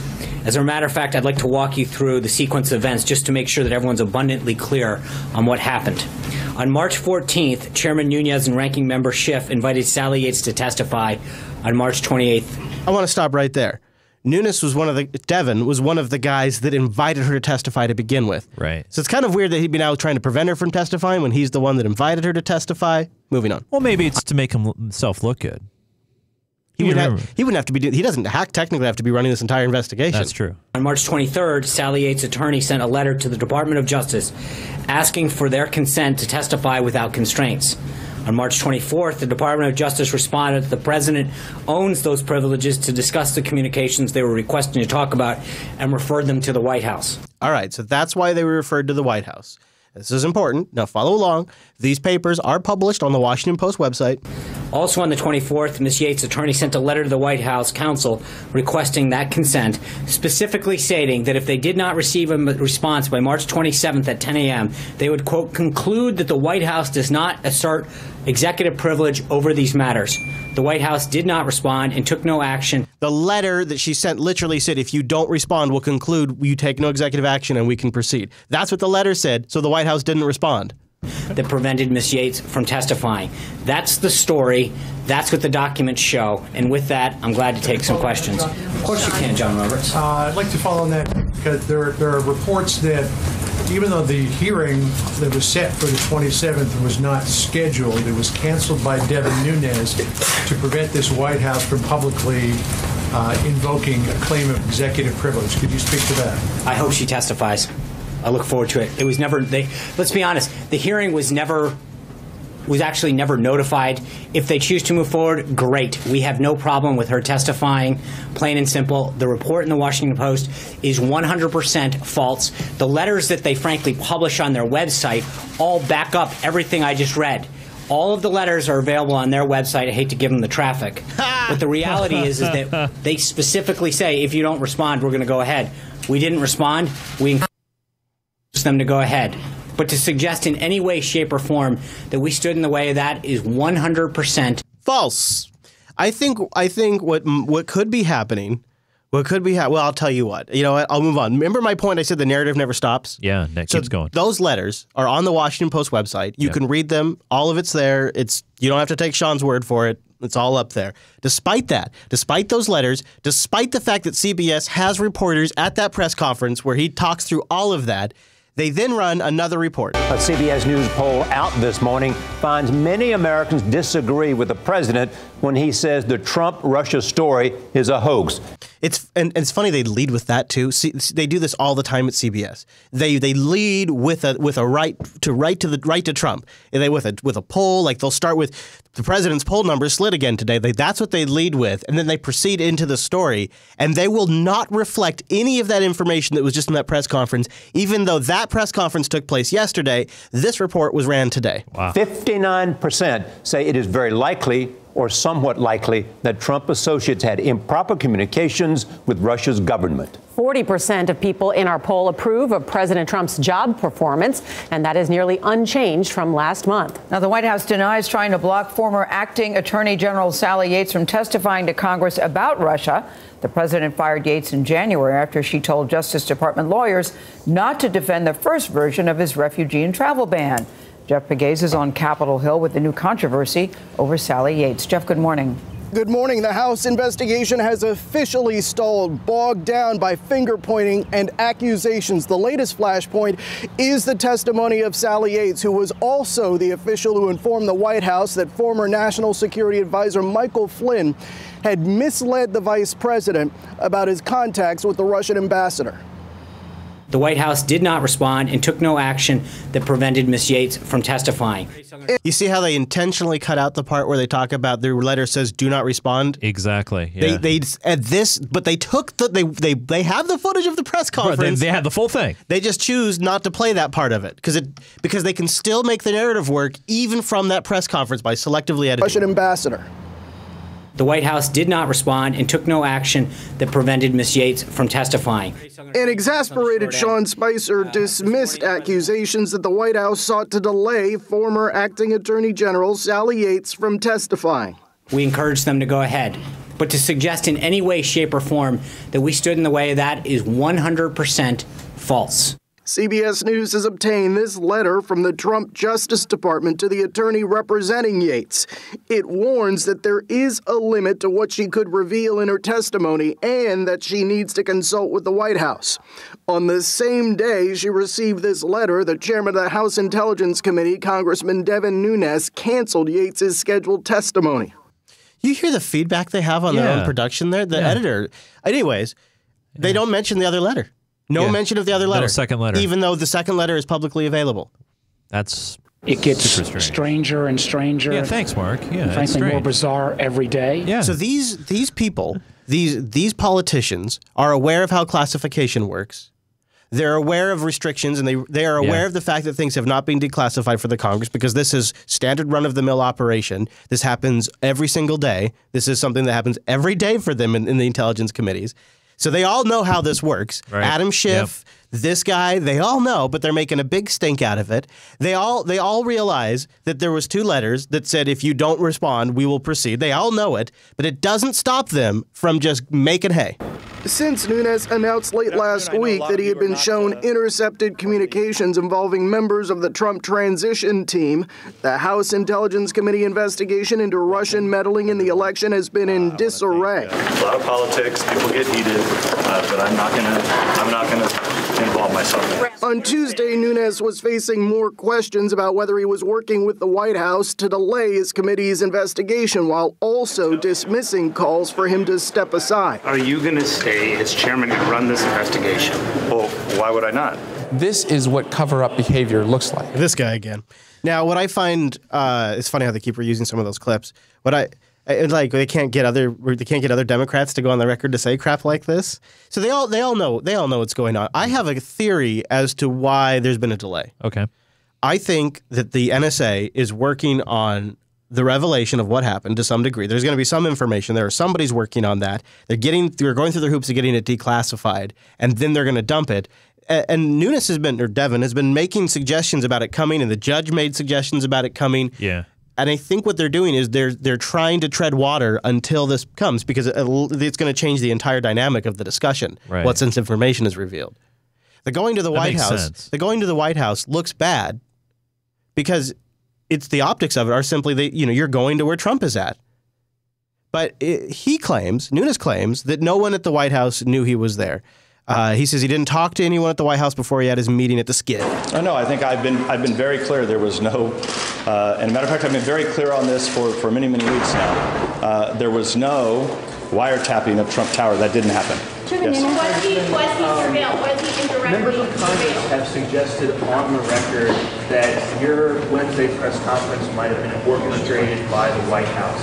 Can you say categorically, can you deny it? Yes, I can, because it was exactly as I told you. Were you here on Wednesday? It was. Okay, so I came out here. and I told you all that I was going to go to the White House. I had talked to the White House. My staff had talked to the White House earlier that day to request a meeting with the president, and I had not talked to the president before that. I think that's the key piece right there. Yeah. Now, what I think also must be true is there must be a log. Somebody you don't just walk up to the White House. Well, as you heard, his staff had to make the appointment, make the connection for him. So it's not like, he just walks up, rings a doorbell. Yeah. Right. Yeah. With the House in disarray, it's time for the adults to step up, Chase. This investigation scope will go wherever the intelligence leads it. So this is the Senate, and as is typical in American politics, the House is looked at as like the kids, the youngsters, the rambunctious group. The Senate's the adults. They're the ones that come in and save everybody. And it's with that attitude that they're going to proceed into their investigation. So it is absolutely crucial that every day we spend trying to separate fact from fiction and to find some intelligence thread that sends us to the factual side of all the names and all the places that you in this room have written about. Just the fact that you say it doesn't mean it's fact. We will get to the bottom of this. Richard and I have known each other a long time. And the chairman and I both have a serious concern about what the Russians have done and continue to do around the world. And I'll come back to this in a moment when we talk about tomorrow's hearing. But some of the techniques that Russia used in this election, as we find more and more, I think would send a chill down anyone who believes in a democratic process in this country. Ooh. So now we're going to have an FBI investigation, a House investigation, and a Senate investigation, and your friend McCain, my buddy, and Schiff and others want also a 9/11 style panel investigation, a fourth investigation. Whew. You know what we really got to do is we got to get our head around RT. As a former tech guy, what really concerns me, because he's a tech guy. Oh, tech guy. So he's a former tech guy. He's got tech a real You're not concern. tech anymore. Yeah. I don't know. I wonder. Can we? Do you think Google would know how many households RT is in? Do you think Google would have that answer? I'm going to try it. I don't know. How many households is the RT network in? See if it knows that. Nah, it doesn't know that. It looks like, oh boy. Oof. Jeez, really? According to RT's page, they get 2.5 million distribution. That is tiny. Yeah, well, because they're not on any cable system, so you have to go to internet or satellite or Roku box or something like that. Yeah. Yeah, there's some areas like they have more saturation, looks like in Spanish cable areas. Oh, okay. Yeah, but anyway, so the real problem is RT, he says, because he's a tech guy, so he knows. Is at least some reports, and we've got to get to the bottom of this, that there were upwards of 1,000 paid internet trolls working out of a facility in Russia. Oh, no, we call those bots now. In effect, taking over a series of computers, which are then called a botnet. Oh, okay. They can then generate news. So according to these people, this is really incredible. 1,000 Russian paid trolls took each one of them got a botnet. So you imagine that. Yeah. 1,000 people with 1,000 botnets. No wonder Trump won. Nice. Down to specific areas. It's been reported to me, and we've got to find this out, whether they were able to, in effect, specific areas in Wisconsin, Michigan, Pennsylvania. This guy's a character. Where you would not have been receiving off of your whoever your vendor might have been. Oh my God. Trump versus Clinton. He's saying that Joe American doesn't care about politics. So instead of getting football in their feed, all of a sudden they started getting news articles in their feed about Hillary being sick. During the waning days of the election. But instead, Clinton is sick, or Clinton is taking money from some source. See, those are called stories. Those are things people are reporting on. Remember when she collapsed at the 9/11 ceremony? Yeah. Remember how Bill Clinton took a whole bunch of money to do speeches in Russia? Like these are actual stories. Those you could also do great stories on Trump's ties, right? So these are all legitimate stories. Fake news. No, see, that's not fake news. That's just reporting on stories that you don't like. We've also seen as well the fact that if you think about if you look, just to, for example, if you think about, you look. It's a fact. If you think about, you look. If you Googled election hacking during the period leading up to the election and immediate afterwards, you wouldn't get Fox or ABC or New York Times. Or what you get is 4 out of the first 5 news stories that popped up were Russian propaganda. RT News, Sputnik, others. And now, what I find, it seems to betray almost an ignorance. Because RT was writing a lot about that. And it probably because they were trying to counter a narrative. But you see, if you are the only one writing about WikiLeaks, if you're the only one writing... You're only going to get the results. Yeah. Exactly. Yeah. So it's a... He doesn't understand what Google juice means. Exactly. Like once another network, a large network, once a mainstream network starts covering a topic, it dominates the Google results. And usually Google is really good at combating against automated pushes of any kind of story, any kind of thing. And so, you know, when you hear about these bots trying to game Google's algorithms, it just doesn't work. Yeah, and Google's always ahead of the game. Oh yeah. And I don't want to try to come off as like some RT defendant, because I think they obviously have an agenda. They have a horrible production quality. They have zero influence, and they don't really seem to move the dial at all. In fact, you know there was another guy, I discovered this. Another guy made the same claim Judge Napolitano made. Oh really? Like 2 weeks earlier on RT. Oh, on RT. And nobody said anything because nobody watches RT. Right. Nobody watches. I want to talk about who we should be freaking out. Not Putin, not RT, Erdogan. Frickin' Erdogan. Just really quickly, we got to talk about this. With less than a month to go until referendum day, momentum appears to be in favor of President Recep Tayyip Erdogan, the ruling AK party, and its allies in the Yes campaign. So there's a bunch of constitutional restructuring going on in Turkey to give Erdogan a lot more power. On Saturday in Çanakkale, thousands of Turks showed their support for the constitutional reforms being championed by Erdogan, and to hear his fiery rhetoric. There are nearly 3 million electors abroad. They prevented us from reaching them. So the German government is cracking down on election campaigning in Germany for Turkey elections. So it turns out a lot of Turks live outside of Turkey, like they live in Germany. And so they're going to Germany and holding rallies there for Erdogan instead of back home, because he's got more support outside of home than he does back home. And so Germany, it's becoming a huge problem. Germany is starting to complain that the population doesn't like it. People are getting rowdy. So they started cracking down. And Erdogan's pissed about it. He's pissed because he needs these votes to restructure the constitution to give him more power. Germany, the Netherlands, Austria, Switzerland, Denmark, whoever they are, it makes no difference. Your president has always stood determined, and he will continue to do so. What they have done has no place in international law. You cannot shut doors to a minister of a country. That has no place in international law. If you continue acting this way, you will be receiving reciprocal actions from Turkey. Following the diplomatic rift with the Netherlands and other European countries, the Yes campaign has billed itself as a vote for nationalism and Turkish pride. That message resonates with many, including the opposition Nationalist Movement Party, or MHP, which also supports the constitutional reforms. Bird in the chat room says there's 5 million Turks living in Germany. I haven't seen that stat, but yeah. So then, as a response, Erdogan makes an unbelievable statement that if Putin had said this, we'd be at World War III. Bir kez daha bize parmak sallayan Avrupalılara sesleniyorum. Once again, I call on Europeans who shake their fingers at us. Türkiye itilecek, kakılacak. Turkey is not a country that you can toss back and forth. Onuruyla oynanacak, bakanları kapılardan kovulacak. Turn its ministers back from its gates and drag its citizens over the ground. Vatandaşları yerlerde sürüklenecek bir ülke değildir. Siz böyle If you continue acting this way, nowhere in the world can any European, any Western safely, peacefully set foot on the streets. Hiçbir batılı güvenle, huzurla sokağa adım atamaz.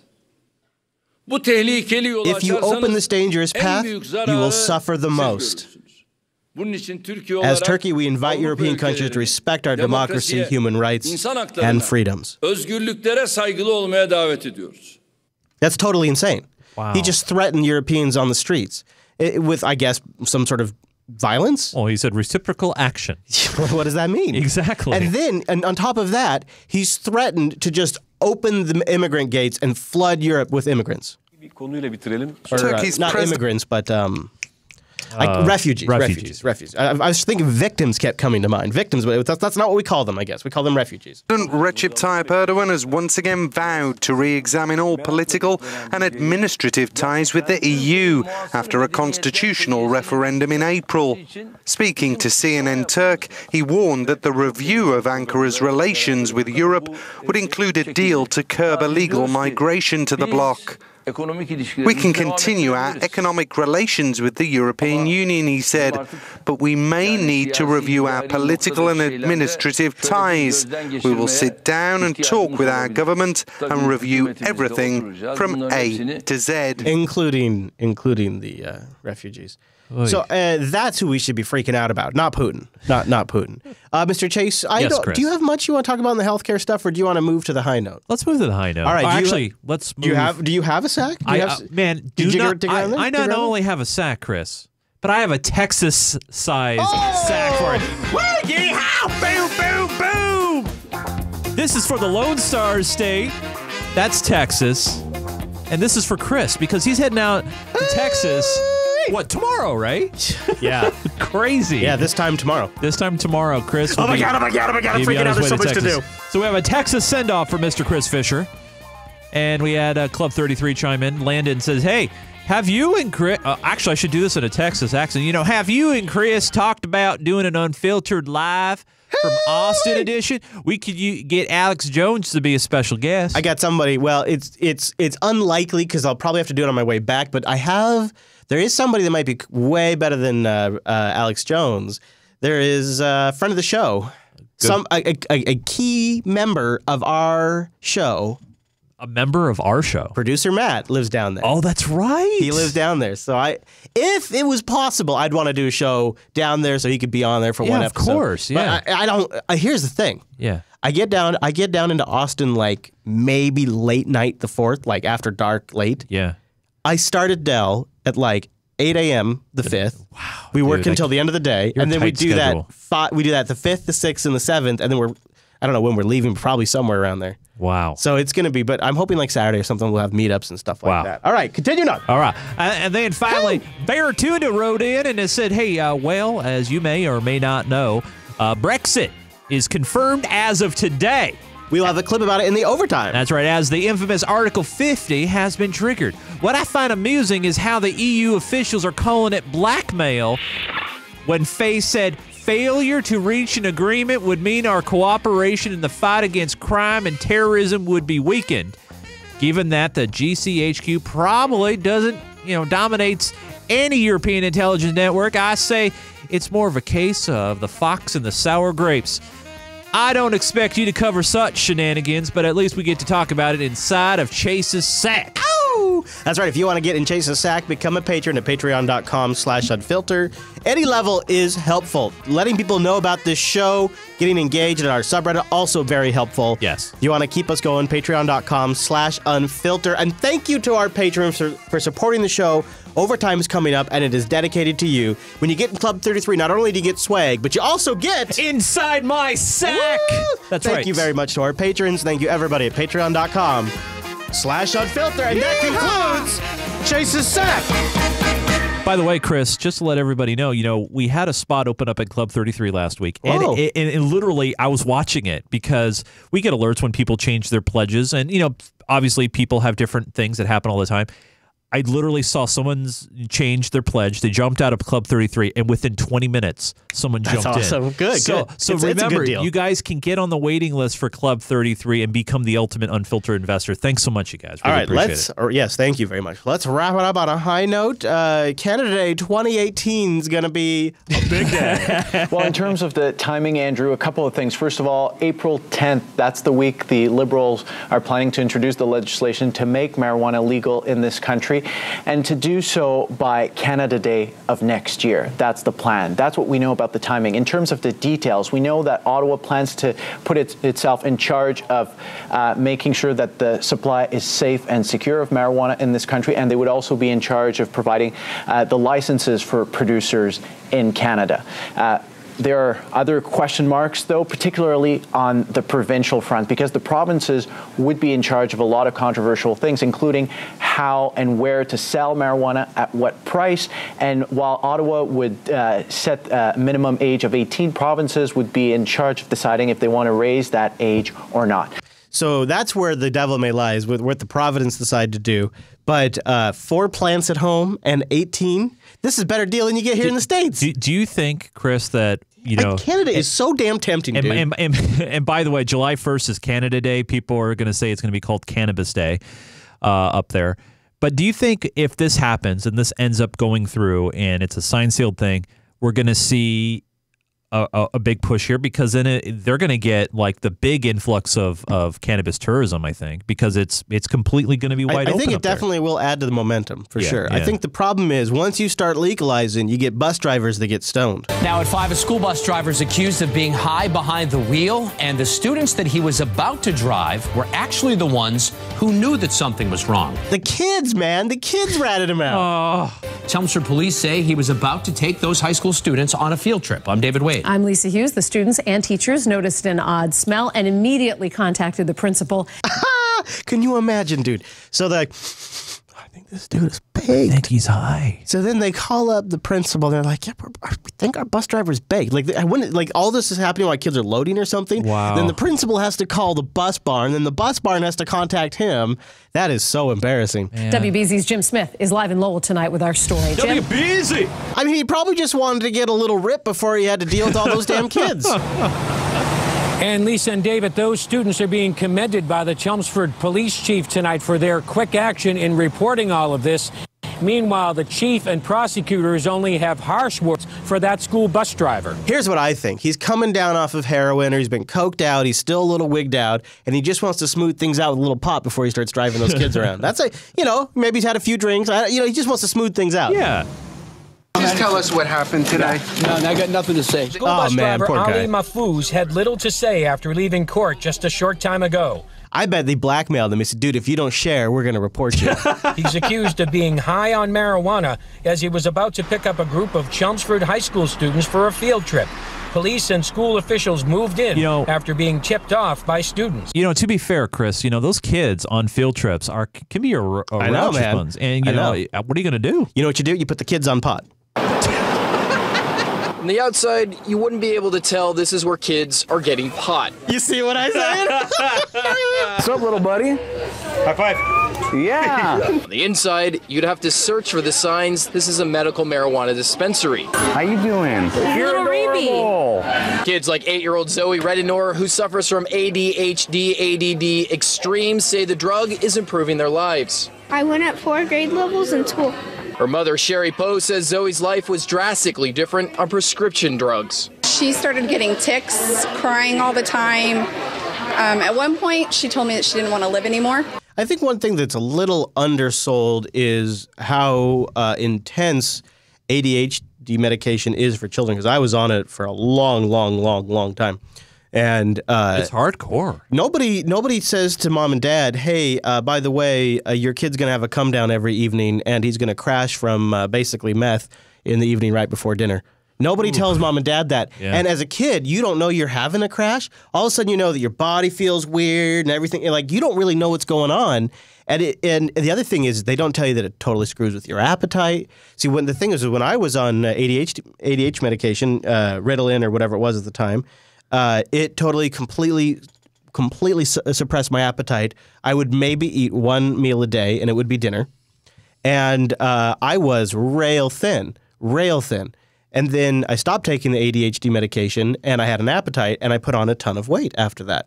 And I've never really been able to get my weight down again. It's always, and the thing is I went from probably 5th grade to maybe my junior year on medication. So it was like this huge transition to make as a junior, senior. Wow. And nobody tells you what the kids are going to go through. Like they don't properly describe, because it would freak parents out. In fact, I think that if they're going to make kids take this stuff, they should have the parents take it one night.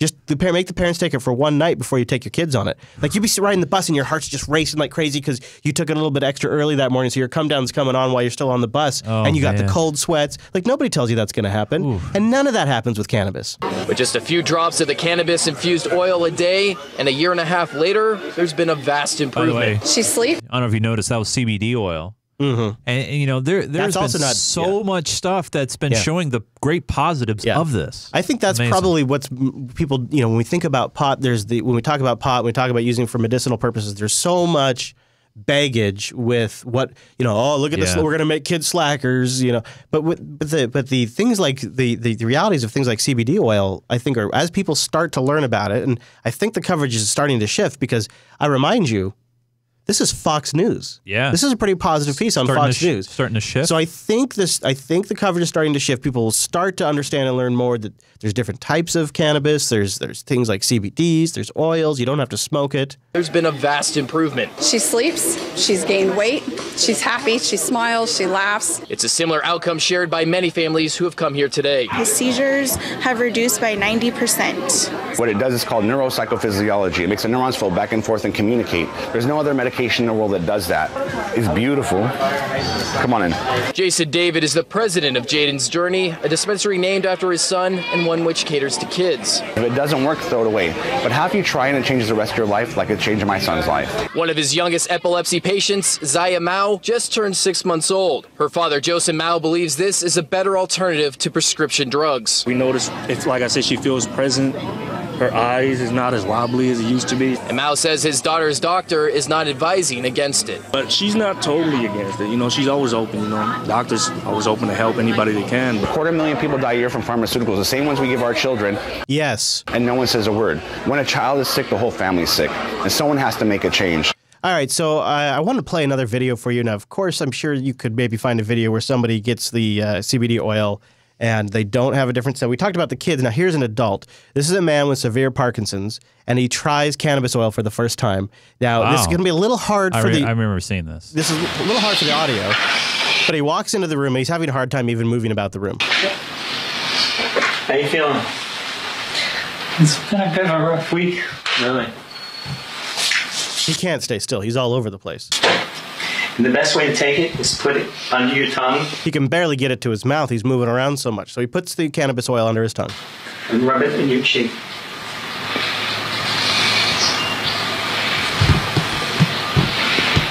Don't do too much. You're going to be asleep all afternoon. You know what you should do? No, don't try to communicate. Just relax. See what happens. So they make a cut from 1:37 p.m. to 1:41 p.m. So 4 minutes. And now he's laid out, he's still, he's relaxed on the couch. Wow. This is his first time. He sits up. I think you're calmed down. So quickly. Isn't that amazing? His hands are steady. He used just a single drop, and his hands afterwards were rock steady, and the dyskinesia left. The voice is coming back. It works most of the time. In fact, it's... Did you guys get lunch? Are you hungry now? He's got the lunch. Yeah, I don't. Good for him. I'm not saying it's going to be a miracle for everybody, but there seems to be, there is something very, very, very much worth pursuing there. Yep. That's what I'd say. It's what you call a truly homeopathic medicine. And it's like a weed that grows everywhere. It's not even like in limited supply. No. If only there was a way to control it, productize it, maybe we could make big money. Big money. Yeah, but pharma's going to be up against you on that, man. Well, they're the ones that are going to do it. That's right. In the meantime, help us with content on Unfilter.reddit.com. We'll be on the road next week. Hopefully, we'll be back probably live from Chase's studio next time. Yeah. Woo! Yeah, we're going to have to work out some Or you could come here if you want. Yeah, that might be easier. Okay, that's fine too. Yeah. Either way, in the meantime, follow me at ChrisLAS for adventures. Follow me on the vlog where I'll be vlogging the trip, youtube.com/Chris Fisher and Mr. Nunes. If people want to follow me, oh boy, you're in for a ride if you do. At Nunes, Nunes. And by the way, I've been doing a lot of stuff over on Twitch, twitch.tv/GeekGamerTV. Just picked up the new edition of MLB The Show 17 for PlayStation 4. Great title. A lot of fun. So starting that off as well. Cool, man. That does sound cool. Keep an eye on our live calendar at jupiterbroadcasting.com/calendar, because not only can you join us live, which we love. Yes.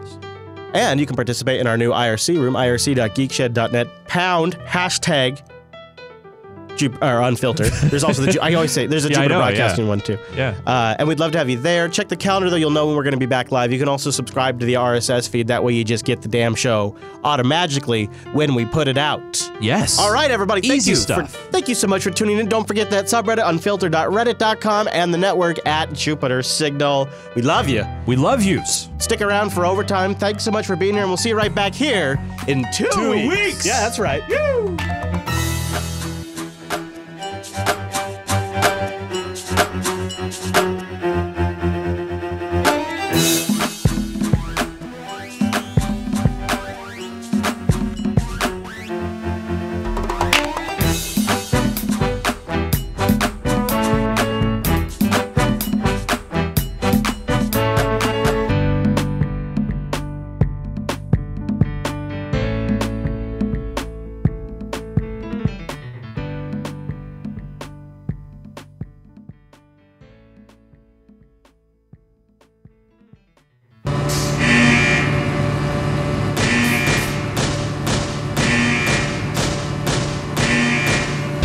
Developing now, it's a breaking story. Your Unfilter show's not over. No Frenzy Overtime's just beginning.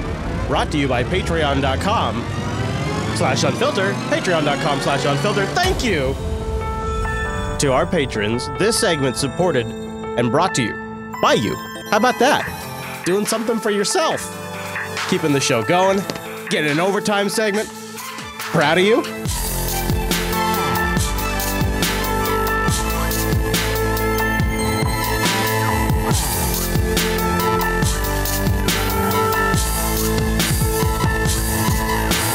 So thank you this week to Chair, Sam, Elijah, Luke, Kyle D, and Robin.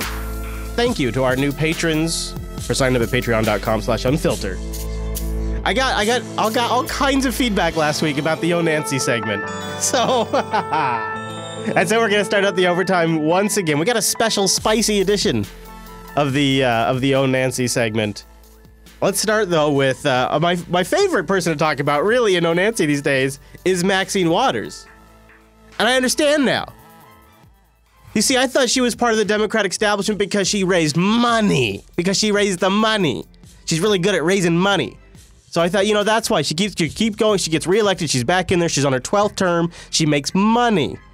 That's why she keeps... Maxine Waters, she says crazy things, but she keeps getting reelected because of money. Nope, Chris is wrong. You see, I was wrong about that. I shouldn't have gone by campaign financing. I should have gone by money that she's raised. I shouldn't have gone by special interest groups. I shouldn't have gone by those metrics. What I should have gone by is patriotism. That's right, because Maxine Waters is a real patriot. Now, hold on. Before we go here, this clip I'm about to play of Maxine is in a bit of a controversy.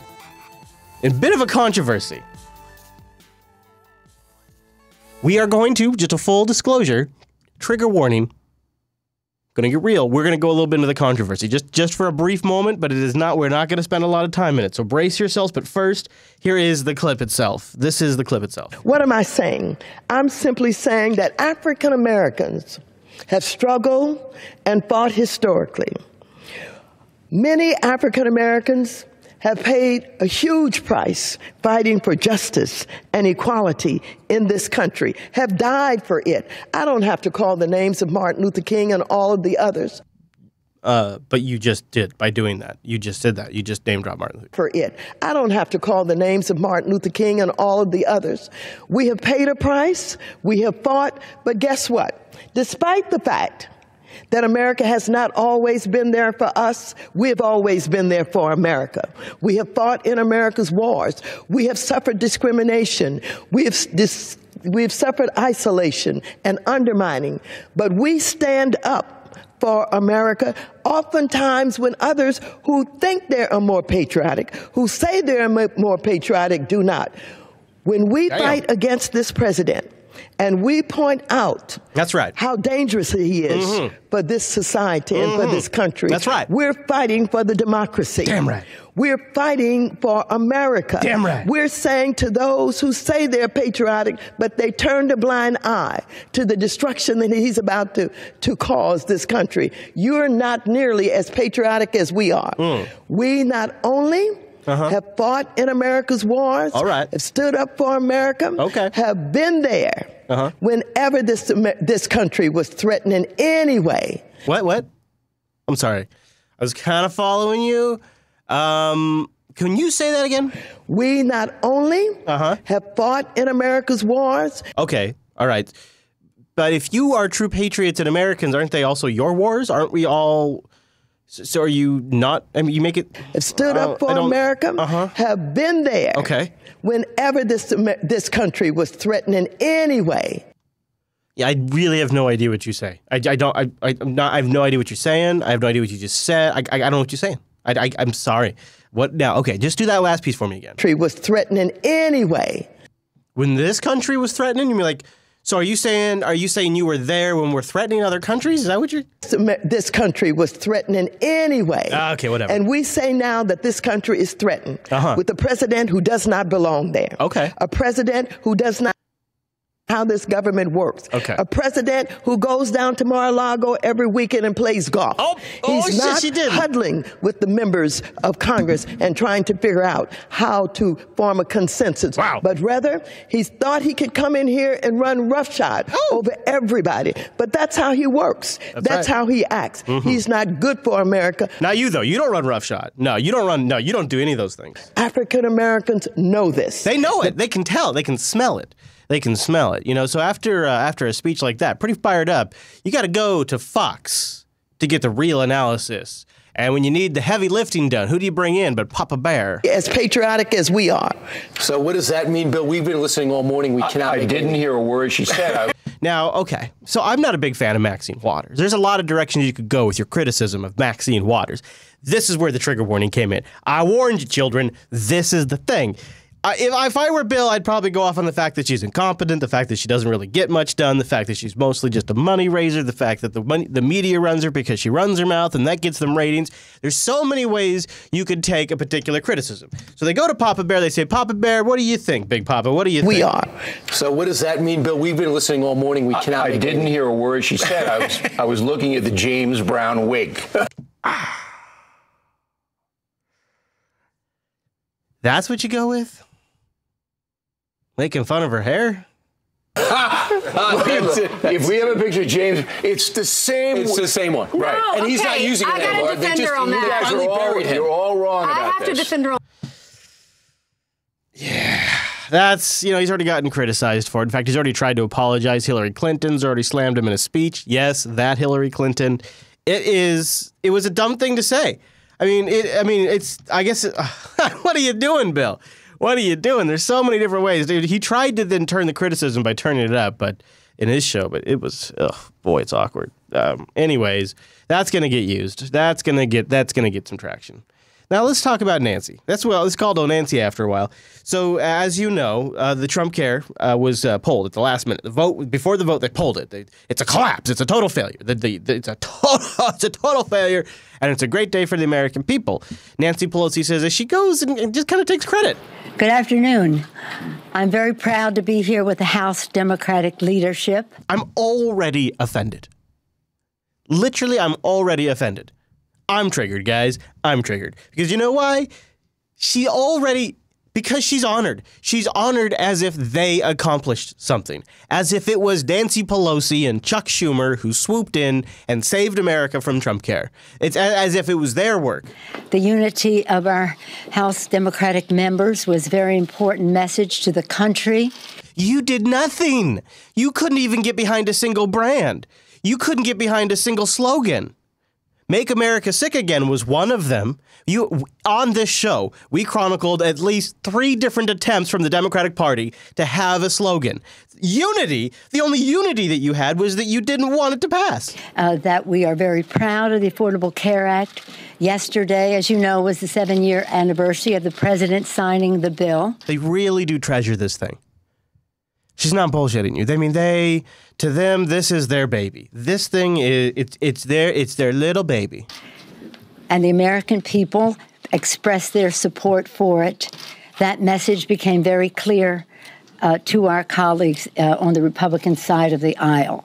Yeah, I don't know. It's nearly 4 million Americans, early numbers show, that are not paying it. That's not bad. I wonder if people will drop out now that it failed to pass. What really gets me about this is Bernie Sanders did more, or really, you know who did the most? You know who did the most to sink this thing was Planned Parenthood and other interest groups that had a big stake in this. They got the awareness out. They got calls in. That's what killed this thing. It wasn't Nancy Pelosi. It wasn't the Democratic leadership. They basically did absolutely nothing. It didn't pass. Either way, though, it doesn't matter because now Trump's just totally ineffective.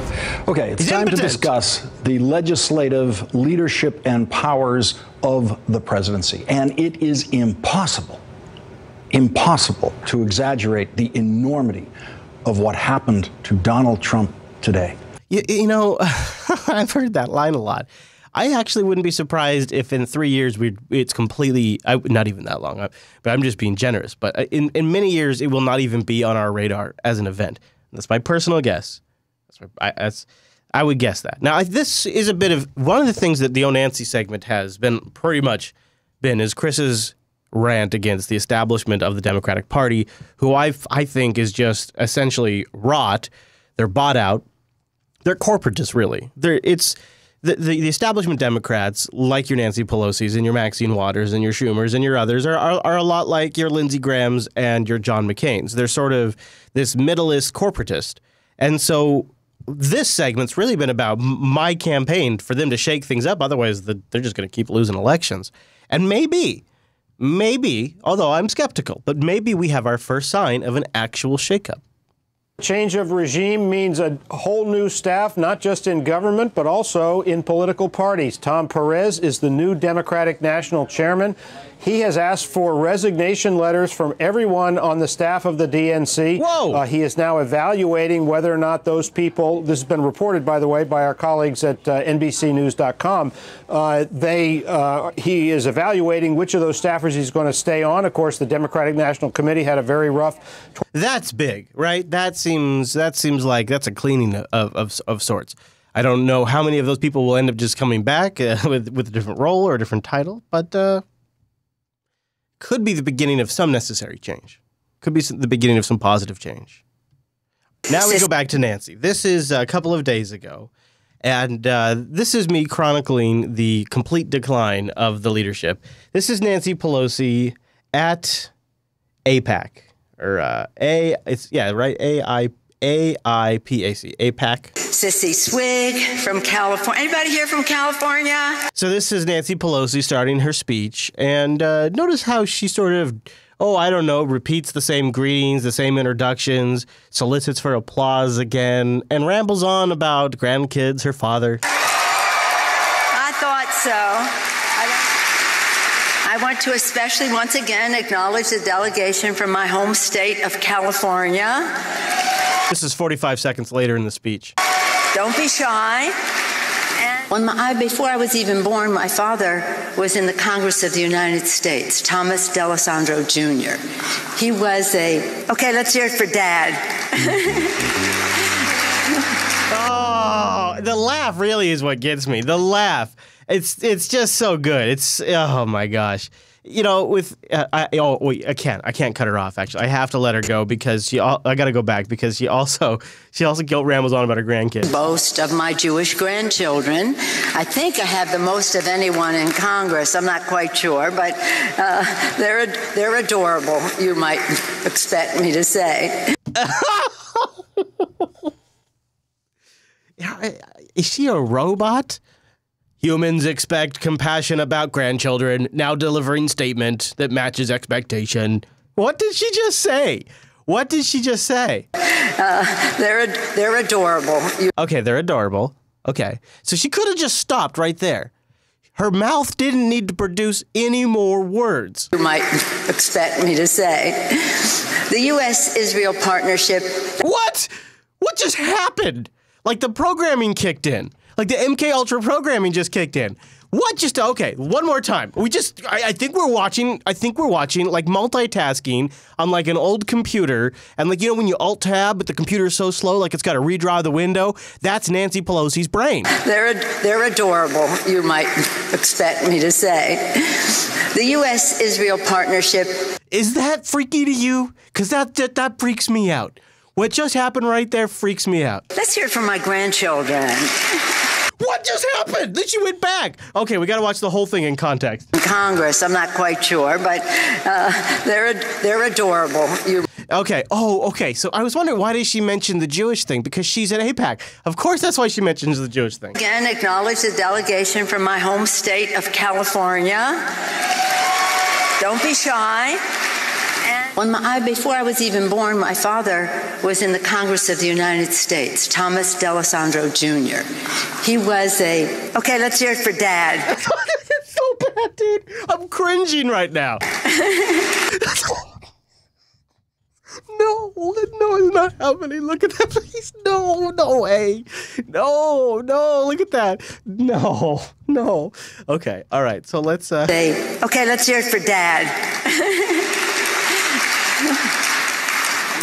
And I do have to boast of my Jewish grandchildren. I think I have the most of anyone in Congress. I'm not quite sure. Is that the most disgusting pandering you have seen? So AIPAC, she's at AIPAC, which is, rah-rah Israel. That's the whole conference is rah-rah Israel. Everybody comes up there, they talk about her undying allegiance to Israel. She goes up there and she says, I got, I'm Jewish kind of because these grandkids, my kids crapped out some kids and I see them like Christmas. Oh, shit. I mean Hanukkah. Have the most of anyone in Congress. I'm not quite sure, but they're adorable, you might expect me to say. The U.S.-Israel partnership. Let's hear from my grandchildren. I can't believe that just happened. Democratic Minority Leader Nancy Pelosi at AIPAC asked for applause for her grandchildren. Wonder why Hillary didn't win, guys. Wonder why Hillary didn't win. U.S.-Israel partnership. Let's hear from my grandchildren. Oh, God! The United States of America, an idea now centuries old. The modern state of Israel, young in age, but the dream of millennia.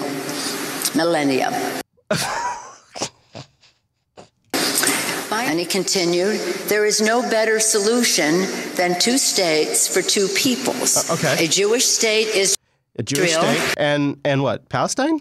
And an Arab state, Palestine. What? Palestine? What did she just say? What? Israel and an Arab state, Palestine. Oh, dear.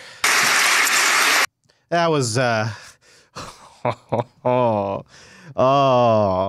Now, Nancy, when she's outside of her zone, which would be the podium, sometimes she can get a little thrown off. Well, I have been... This is a town hall meeting with Representative Jackie Spear and Nancy Pelosi, and they're up like on a school stage. Down below the stage, there is a rope to make sure that the people can't get too close to Nancy. They've been roped off down below, and they're talking questions about health care. I said to my colleagues, I was on the streets holding signs for single payer 30 years ago before I ever went to Congress. So she's got this line about how I did this 30 years ago. I did this before you were born, and this is her go-to whenever there's a heckler. That in the Affordable Care Act, in certain respects, we have gone to the left. Oh, God. Oh, no. Medicare, yes. Yeah. Yes. Do you want to listen? Yes. Do you want to listen? Yes. Do you want to listen, or do you just want to speak? Let her. Do you want to listen, or you just want to speak? What? Speak, please. We tried to mitigate for not getting single payer or public option by putting as many benefits in the bill as possible. And one of them, and listen up. Get ready, everybody. Here it comes. One of them is catastrophic coverage. Oh, okay. Oh. Great. Thanks. So we think that there are ways...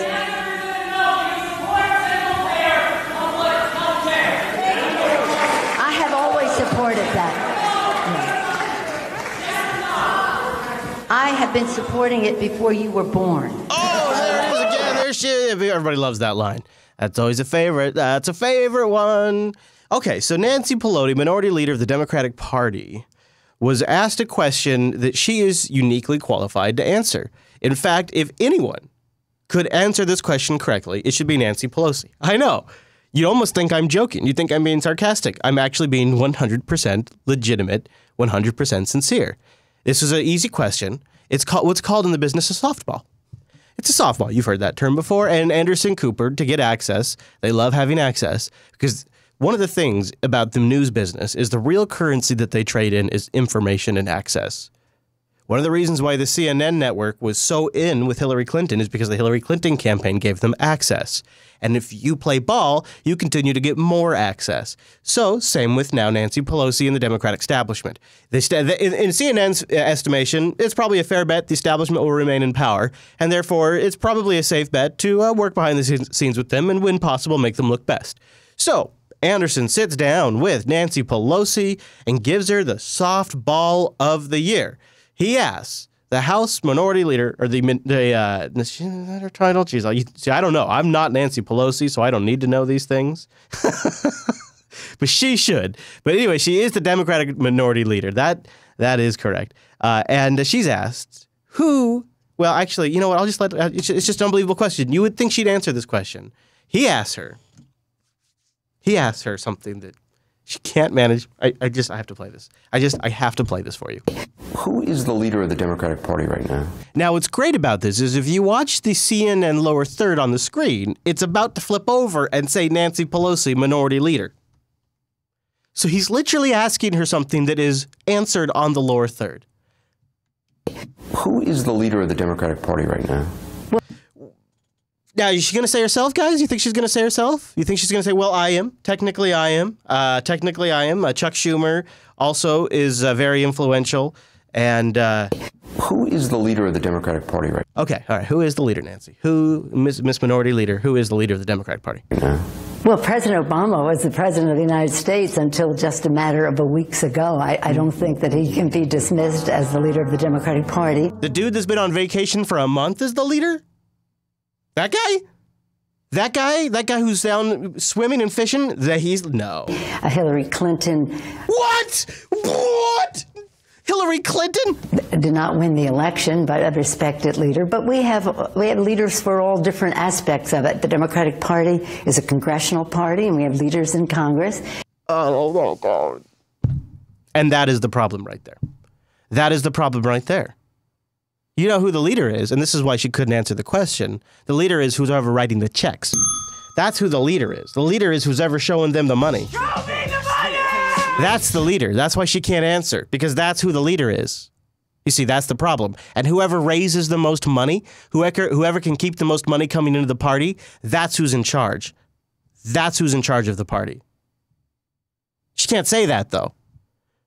But she's so stupid, instead of saying me, because then she'd be in the crosshairs for answers. She says Barack Obama.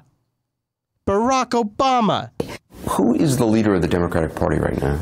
Well, President Obama was the president of the United States until just a matter of weeks ago. I don't think that he can be dismissed as the leader of the Democratic Party. Amazing. Hillary Clinton. Incredible. This is a ship without a rudder. It's a ship without a rudder. Of course, maybe it is Obama. Maybe he's working behind the scenes. Maybe he's got a secret op. After all, I heard Valerie Jarrett moved into the house. You heard that, didn't you? Valerie Jarrett moved into Obama's house. Maybe he's the one pulling all of the levers on everything going on right now. Because, I hear he has a massive database that knows all things. How do I know this? Because Maxine Waters runs her mouth. Made clear to our viewers and listeners is that, look, the inauguration represented the beginning of his second term. Yes. But it also represented the countdown of the end of his presidency. That's right. And the reality is, like anything else, you better get what you can while he's there because, look, come 2016, that's it. Well, I don't know, and I think some people are missing something here. Get ready for this one. The president has put in place an organization that contains the kind of database that no one has ever seen before in life. That's going to be very, very powerful. And now, what, girl? What you talking about? A database? A database? An organization that contains the kind of database that no one has ever seen before in life. That's going to be very, very powerful. And whoever... In terms of the Organizing for America that he's now shifting to become a 501c4. That's right. That's right. And that database will have information about everything on every individual in ways that it's never been done before. And whoever runs for president on the Democratic ticket have to deal with that. They're going to have to go down with that database and the concerns of those people because they can't get around it. And he's been very smart. I mean, it's very powerful what he's leaving in place. And I think that's what any Democratic candidate is going to have to deal with. No. Hey. Now, who knows? I can barely even process what she's saying most of the time. But, yeah, that seems like maybe. I mean, maybe he does have a database. Or is she just talking about a mailing list? Is she just talking about a really good mailing list? Because it could also be that. Maybe she's talking about propaganda. McCain's worried about propaganda because propaganda is warfare. Thank you. Finally, I know you talked about the military presence and necessary for additional forces in Europe, but one of the problems we continue to face, for example, one of the causes of the attempted coup in Montenegro, is the saturation of propaganda. Now, propaganda is code for RT in most cases. And the only reason I say that is because I've looked into a lot of this propaganda out, and every time they break out propaganda, it's Sputnik and it's RT. It's Sputnik and it's RT. And so that's, oh boy, that's a weak argument. But anyways, they go on. Emanating from Russia, we all know the controversy here in the United States about our election, but we now see them active in the French election, apparently in the German election. Now, these are not actually confirmed either, just like the inference into our elections. In fact, the narrative over there is so similar to the way it started over here with fake news and trying to interfere with the elections. It's the same narrative. But more importantly, they're inundating the Baltics in particular. What's our ideas, or rather than ask for strategy, what's our ideas as how to counter what is emerged as one of the greatest threats to stability in Europe? Oh my God! Oh my God! What should the United States Senate do about stability in Europe? What should we do? Chairman, I think, first of all, we have to confront this threat as it is, be sober-minded about it. Okay, all right. We have to do it as an alliance and with our partners. What? And we have to call it out. We have to confront it. There seems to be a reluctance in many of the nations to actually confront it when we see it publicly take it on. Maybe there's a reluctance to confront it because it's all fucking bullshit. Maybe that's why there's a reluctance to confront it. And I think we, as partners, have to form together and begin to do this. As you said, it's prolific, and I believe we've got to confront it in a very direct way. We countered Russian propaganda. Now, I'm going to stop here. So, essentially, we're all hot and bothered about RT. We're fucking pissed about RT right now, and Sputnik. And McCain's going to tell you essentially what we have done in the past. So before RT was ever a gleam in the sperm of Vladimir Putin's sack, there was a little initiative that the United States did back during the original Cold War. During the Cold War with Radio Free Europe and Voice of America. Radio Free Europe, Voice of America, Voice for, what is it? What is it? Voice of America? Radio Free Europe and Voice of America. Yeah. And all I've seen. Those were our propaganda outlets. Those were like our propaganda outlets. They're still on the air. So far as disarray in Prague about the role, the funding, the strategies and all that. What do you think we need to do there to have our own effective counter message to be sent? This is a big problem for McCain. He's something he's really super worried about, guys.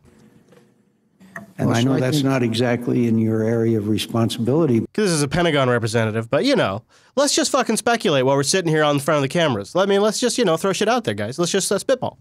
But I think it's a kind of warfare. Sure it is. Oh, it sure is. Yeah, propaganda sure is. It sure is. So then I guess we're more all the time? It is. The Russians see this as a part of that spectrum of warfare. Oh yeah, spectrum. It's their asymmetric approach. Oh, it's asymmetric. Oh, okay. It's an asymmetric spectrum. Gotcha. That spectrum of warfare. Asymmetric, it's right? Their asymmetric approach. Sure. I'll start here. We have information operations that are military, and I have those that are countering malign influence in Europe.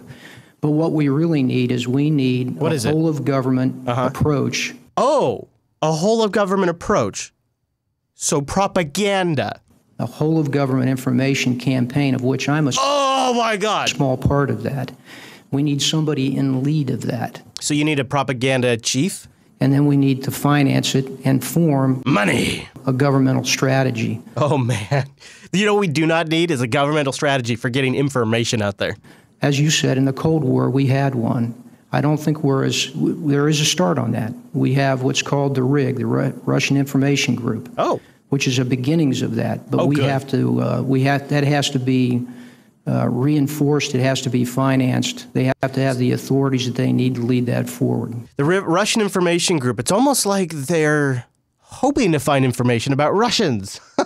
It's like when you hire somebody to go prove something and that's what you're financing them to do. They're going to prove it.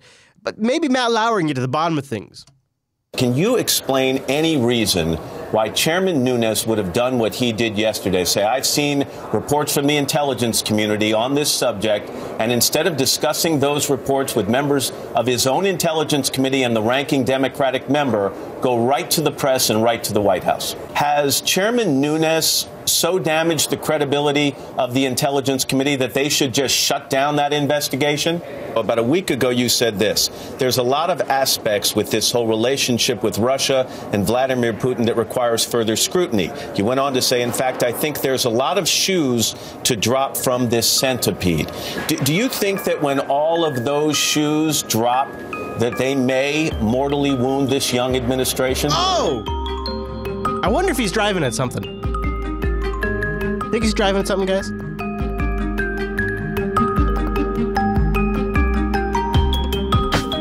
All right, let's talk a little fake news. I hate that term, right? Don't you? I hate it so much. When did fake news really start? What do you think, chat room? When did you start hearing the term fake news? I know when I think I started hearing it. I think the first time I started hearing the term fake news was around Pizzagate. I thought I remember the first time it was like, well, it was like this boom explosion of fake news, right around the time the whole Pizzagate thing started. And we've been using it ever since to talk about fake news, and everybody has their own definition. And it's still with us. It happened right after the election, and it's still with us. Now, if you don't recall, Pizzagate is a story that claimed that there was a child sex trafficking ring run out of Comet Pizza in D.C., and there were emails that seemed to indicate that John Podesta and Hillary Clinton's campaign had ties to the ring. That was Pizzagate. And Pizzagate, the word Pizzagate came from emails that were in the WikiLeaks dump. And that's essentially it. That's the summary. But it has been a toxic topic. In fact, Ben Swan covered it on a local CBS affiliate and then was apparently fired afterwards. In fact, several journalists have lost their jobs after reporting on it. It's one of those really awkward things. Because there appears to be some defamation lawsuits going up, and it's still being talked about. But I kind of just ignore it. There probably is some sort of child sex trafficking ring in D.C. There's probably a lot of it going on. I mean, that's just an unfortunate reality of the world. Really unfortunate reality. I don't know if that means Pizzagate is anything. But I do take note when there's a story, a particular conspiracy theory, the friend of the show, longtime friend of the show. What's driving me crazy is that photo right there. Zoom in on that. It's one of those cops in a black uniform with a mustache. And you just look like an absolute clown freak. Alex Jones. Alex Jones has been really weird about covering Pizzagate. He gets in, then he gets out. He fired somebody. They won't stop talking about it. And then last week, in the first I have ever seen in the sort of tangential remote coverage I do of Alex Jones released an apology and a correction.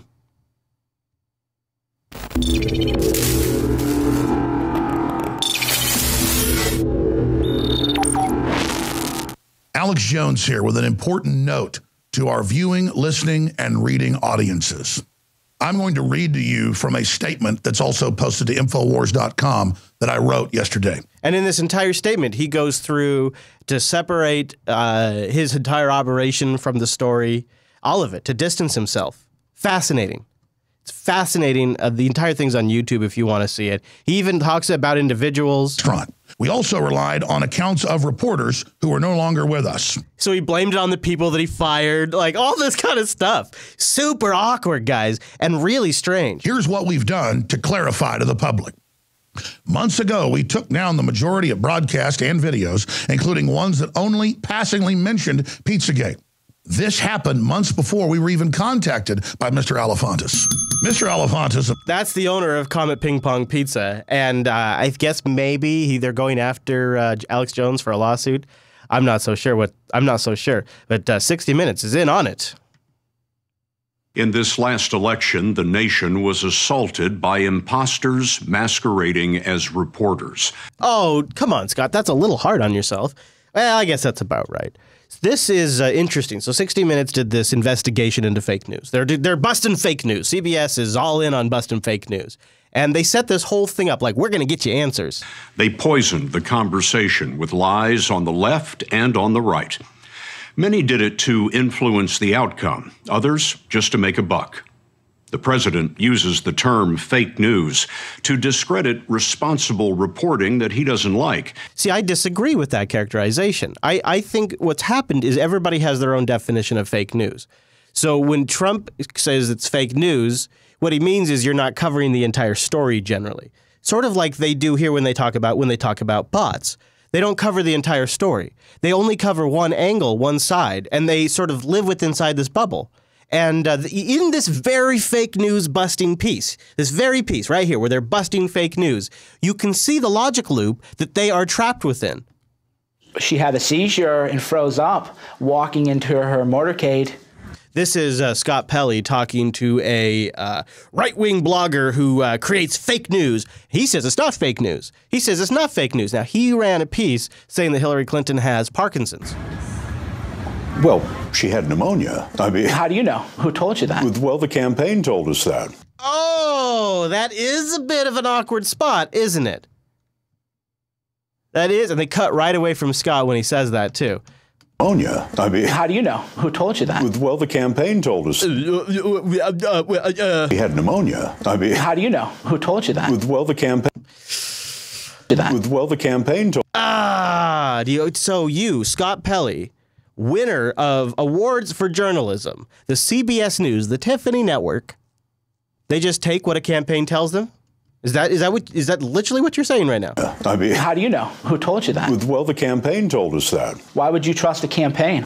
The point is, you didn't talk to anybody who'd ever examined Hillary Clinton. I don't take anything Hillary Clinton is going to say at all as true. I'm not going to take her on her word. I actually think that's an extremely reasonable and honestly, intellectually honest position. Because if you just look back at Hillary Clinton's history, you could really there's so many ripe opportunities, but there's so many times she lies or misleads or states things in a way to weasel out later. She's very good at that. So it would be good journalism. I would consider it good journalism to question what all candidates say. You question what Trump says, you question what Hillary Clinton says. But here's Scott Pelley arguing, the campaign told us. Kate. Well, she had pneumonia. I mean, how do you know? Who told you that? Well, the campaign told us that. Why would you trust a campaign? Why would they trust the campaign? Why would they? I've been asking myself that since I watched this clip. Why do they just trust the campaign? I can't answer that question. Obviously, I don't know. That to me seems to be the question. So let's go on to the Supreme Court nomination of Mr. Gorsh. It looks like a Gorsh. Isn't that a Klingon zit? Isn't that a return to Gorsuch?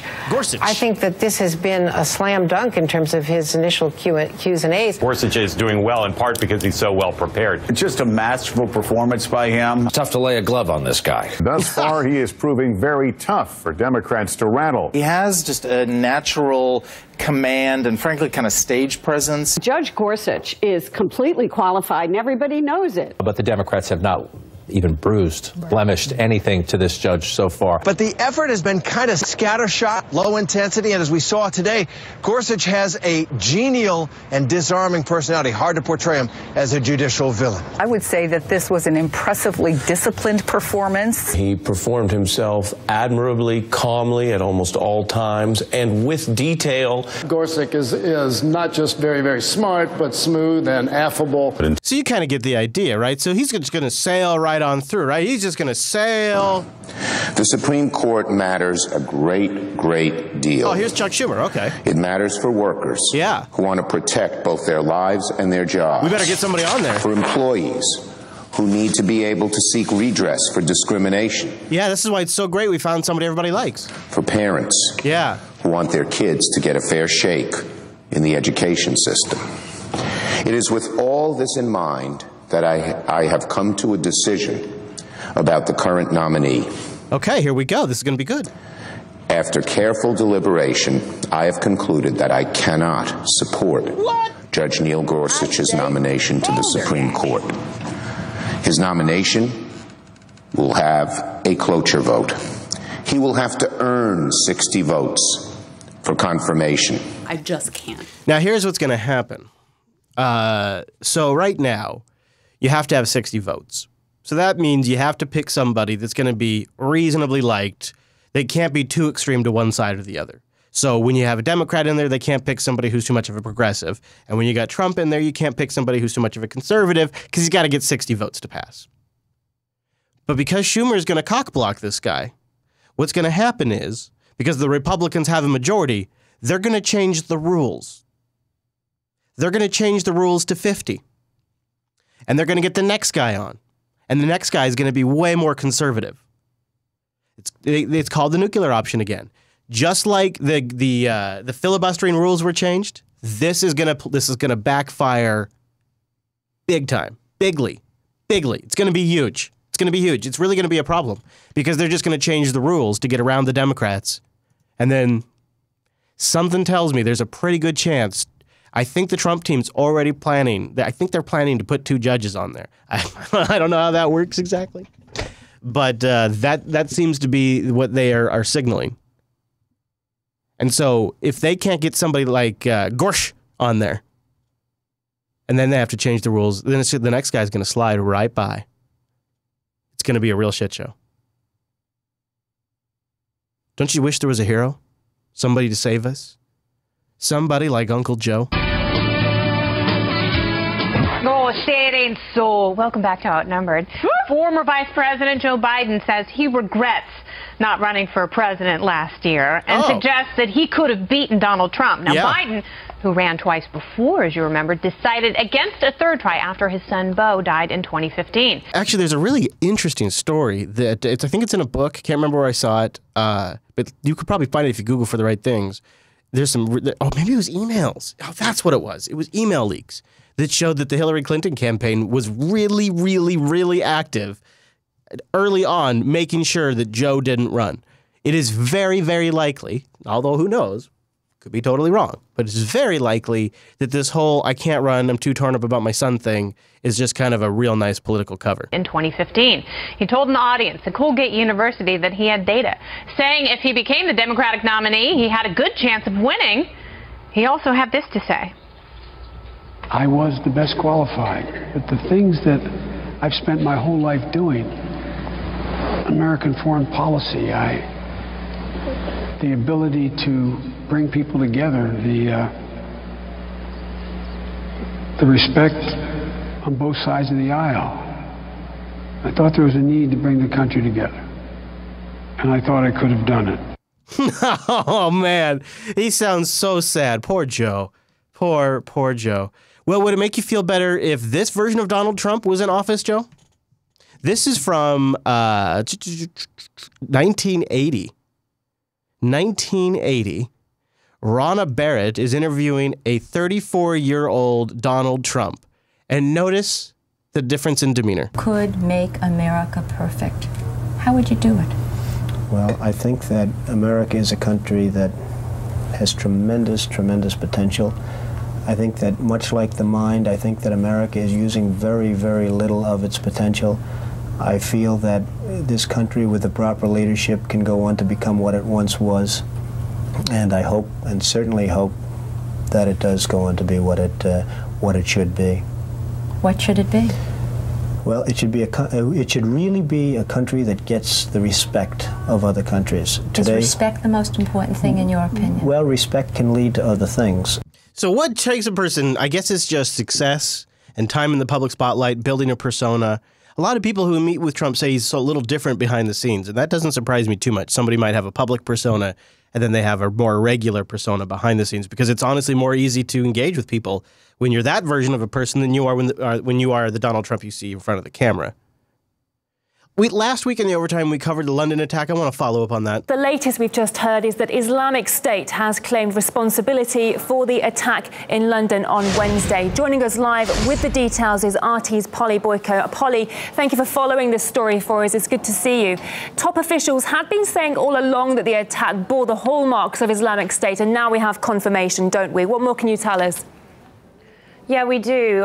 We've heard through the IS propaganda agency. They've put a message up online claiming responsibility. They said it was a soldier of the Islamic State that carried out the attack. Theresa May was speaking to MPs in Parliament just a little bit earlier on as well, and she issued quite a rallying speech talking about how Britons shouldn't be afraid in the face of attacks like these. But at the same time, she revealed some pretty vital details about the attacker. She said that it looks like this was a lone wolf attack, that he acted alone, and importantly that the authorities knew his identity, that they'll make it public as soon as the situation allows. But this was somebody who had been on MI5's, so the Domestic Intelligence Service's radar. Huh, funny how that always happens. I wanted to, you know what, I kind of missed the best thing about that Trump interview, not to go back. I hate to do that for the flow. If we had the one man. So this is the end of the Trump interview. The whole thing's in the supporters thing, so if you want to find it. But this is the end of the Trump interview from 1980. 1980. From 1980. Put up a candidate who would be acceptable to be a presidential, to be the president. The country, if we had the one man, and it's really not that big a situation. You know, people say, well, what could anybody do as president? The one man could turn this country around. The one proper president could turn this country around. I firmly believe that. If you lost your fortune today, what would you do tomorrow? Maybe I'd run for president. I don't know. Oh, what? Isn't that something? Isn't that something? That's probably going to get us taken down on YouTube for even playing, which is ridiculous because it's obviously fair use, but I thought that was quite the ending. Wait, hold on. Before we see, now I'm jumping all over the place. You see, that's Donald Trump's fault. I blame the Donald. We go back over the pond now. 2 years of Brexit negotiations begin this morning. Britain's Prime Minister is about to officially trigger her country's withdrawal from the European Union under Article 50 of the EU Constitution.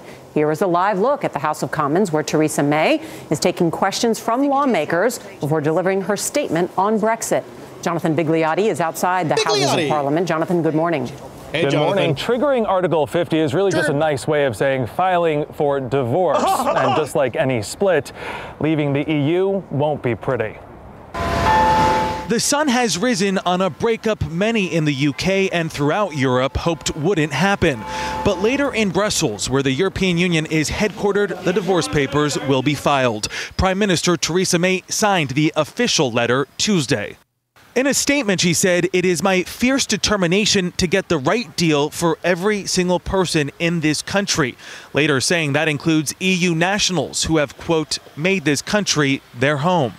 The countdown is on. The deadline. British news is already counting down the 730 days to the separation, right to the second. This 2-year divorce process could require Britain to borrow as much as $73 billion.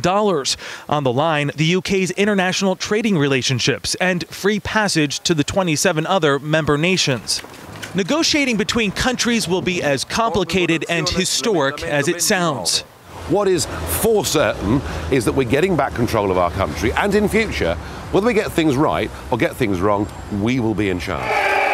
The referendum to leave the EU, or Brexit, was just narrowly passed last summer, and some who voted to leave said they were tricked by politicians who oversold non-existent health care benefits and promised to stop immigration.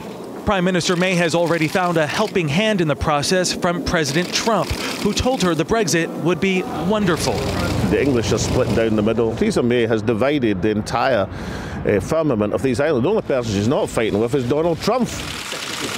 And 2 nations may not be enough, and the EU certainly hoping the UK feels the pain, Gail, to send a clear message to other member nations. That's right. Who may be thinking about leaving. In other words, thank you, Jonathan Bigliotti, reporting from London. Bigliotti, they're going to make it really suck for us. There's a really, really, really bad thing going on for Google right now that's going to screw over YouTube content. The issue here is when someone plays, like a video on YouTube, before you get to the content, you have to watch an ad. You get that, bug that comes up, says wait 15 seconds or something. And companies like AT&T, Verizon, Johnson & Johnson, these big companies, they've just found out that their ads are being played before some pretty offensive content, and they want it to stop.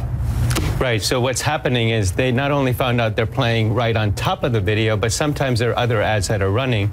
Now, the Unfilter show has been, for three weeks running, about 4 videos a day are getting demonetized on YouTube because we're not advertiser friendly, because we talk about current events.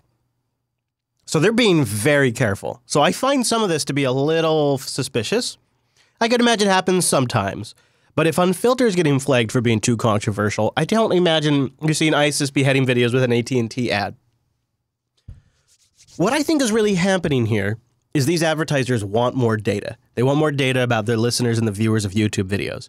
And so they're playing hardball with Google. Listen to the way this guy starts talking. So what companies are saying is we're pulling not just out of Google, YouTube, but those ads could appear in a whole bunch of other related sites that work with Google. So it's actually a significant impact. And I will tell you, there is a positive in this. That is a positive, he says, going to change the course of how advertisers work with platforms and also affect what kind of content that may be available on sites like these. That doesn't seem like a positive thing to me. In fact, there's a lot of YouTube creators right now. There's plenty of other videos on YouTube about this that are getting a lot of their videos pulled just from people's lists because they've been flagged as controversial, even though it's just things like, discussion shows and commentary. It is a slippery slope, and Google is freaking out because major advertisers are pulling out.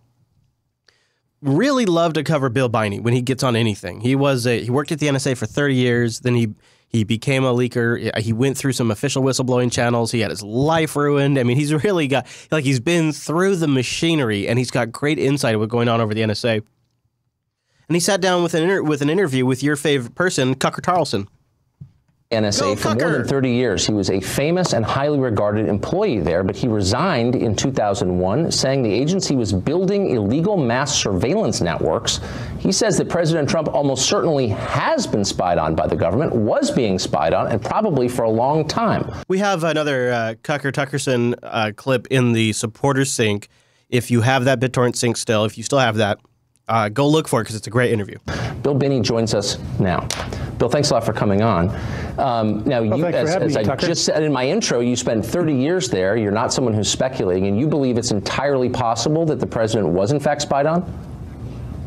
Yes, in fact, they're taking in fundamentally the entire fiber network inside the United States and collecting all that data and storing it in a program for they call it Stellar Wind is the name for their program. That's the domestic collection of data on U.S. citizens to other U.S. citizens, everything we're doing. Phone calls, emails, and financial transactions, credit cards, things like that, yeah, all of it. So if you found someone objectionable or dangerous, the temptation would be profound to locate information on that person and perhaps misuse it, would it not be? Yes. In fact, for example, inside NSA, they had a program called LoveInt. That's where the analysts in NSA looked into that data to find out if their lovers were cheating on them.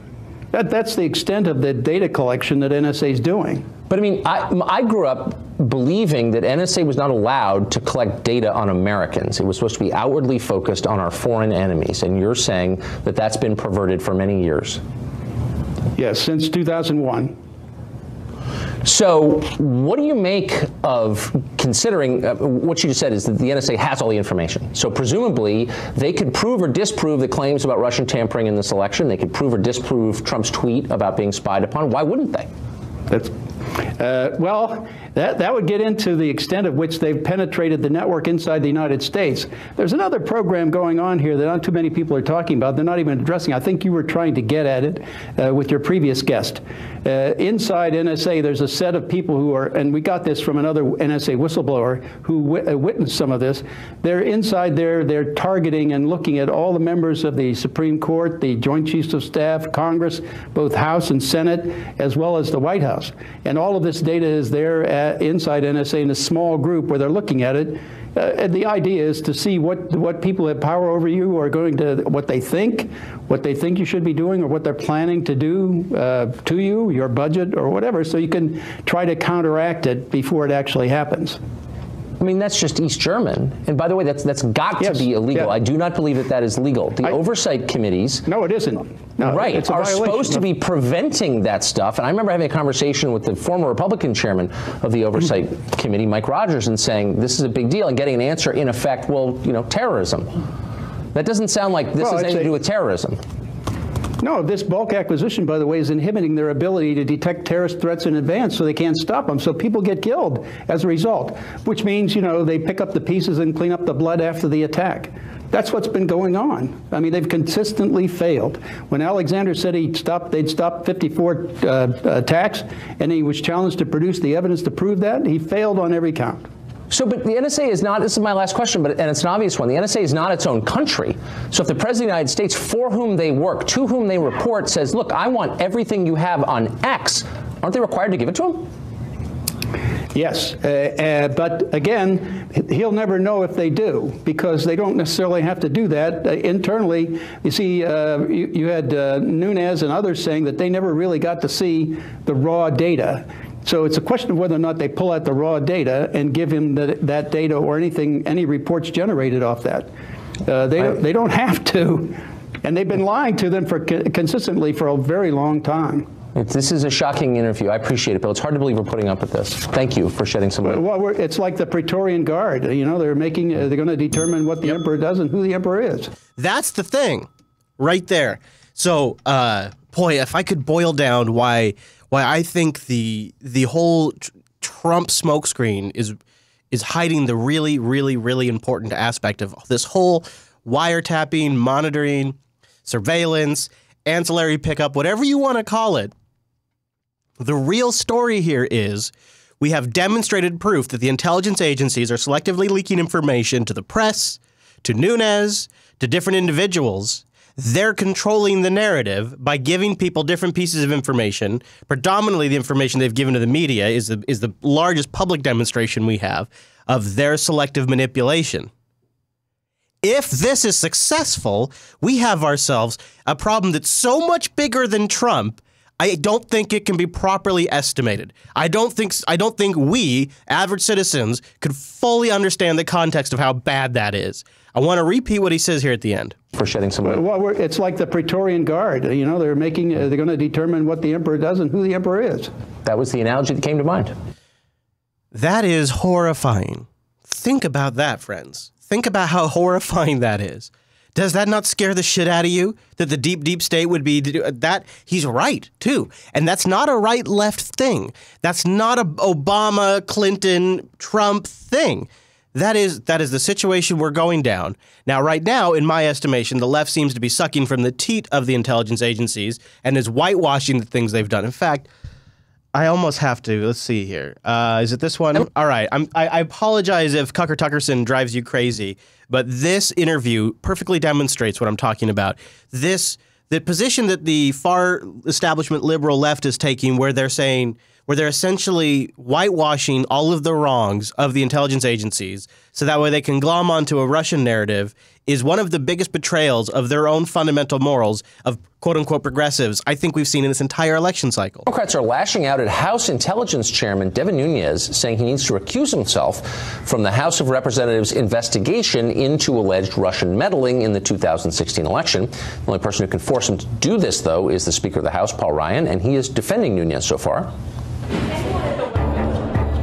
I still don't know why. If you guys gave me a reason to recuse myself, I might consider it. One, should Devin Nunes recuse himself from the Russia investigation? And two, do you know the source of his information? So I'm going to jump ahead because I really don't want to play a lot of cucker. So he brings this guy on, and he's like, this guy's from the DNC. He asks, "Are you still working for the DNC?" He says, "I'm working there for a few more weeks." I think we know about how the single most impressive person lost. And then, Tucker asked him a good question. Tucker says, "How did the single most impressive person lose the election?" Asked everyone to resign by the end of the month.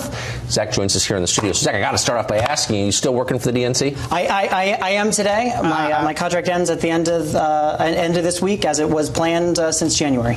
Well, good for Tom Perez for looking within a little bit and not just ranting about Russia, but asking, how did the single most impressive person in the history of the world lose to Donald Trump?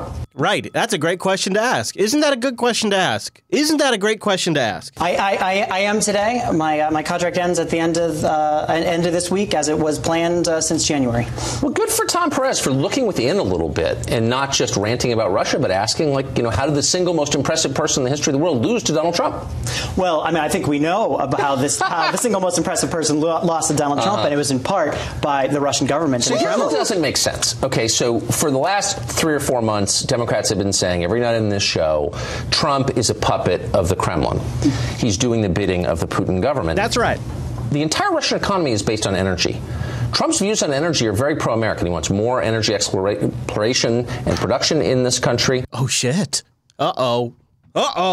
He's totally for fracking.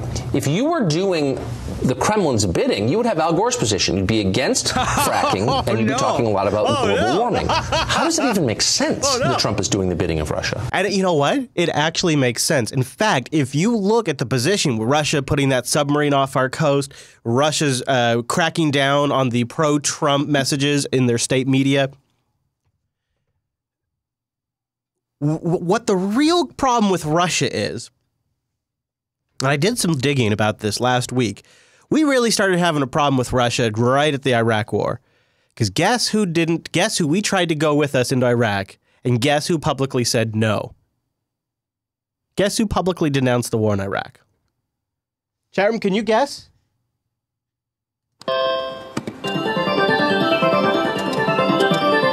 Putin! Vladimir Putin, new leader Vladimir Putin, who was recently put in power and loving the new constitutional changes inspired by the U.S. State Department, denounced the war in Iraq. After years and years of restructuring Russia's political system through different means of manipulation, our guy gets out and Putin steps in and he publicly declares that the war in Iraq is a bad idea. And ever since then, it's been a downhill disaster with peaks, with good peaks. There's been good moments. There's been red reset buttons. I mean, there's been good moments. But Tucker here does nail it. Where we truly compete with Russia is energy and weapon sales, because those are the two markets that really make money for us. And that's truly where they compete with us. It's money. And that's what it's really about. It's really about the money. It's just the oil and weapons. That's what it's about. And so Tucker makes the point, well, if you really look at the things that these two nations compete over, the Russia probably isn't going to like Donald Trump that much. That's a pretty sober assessment, I think. Sense that Trump is doing the bidding of Russia? Well, it makes sense that Trump is doing the bidding of Russia if you look at the actions that he has taken as president. Now, I would also argue this. If Trump was truly the Manchurian candidate, if Trump was truly like a full-on stooge of Russia, wouldn't he then publicly have campaigned anti-Russia and then flipped when he got in?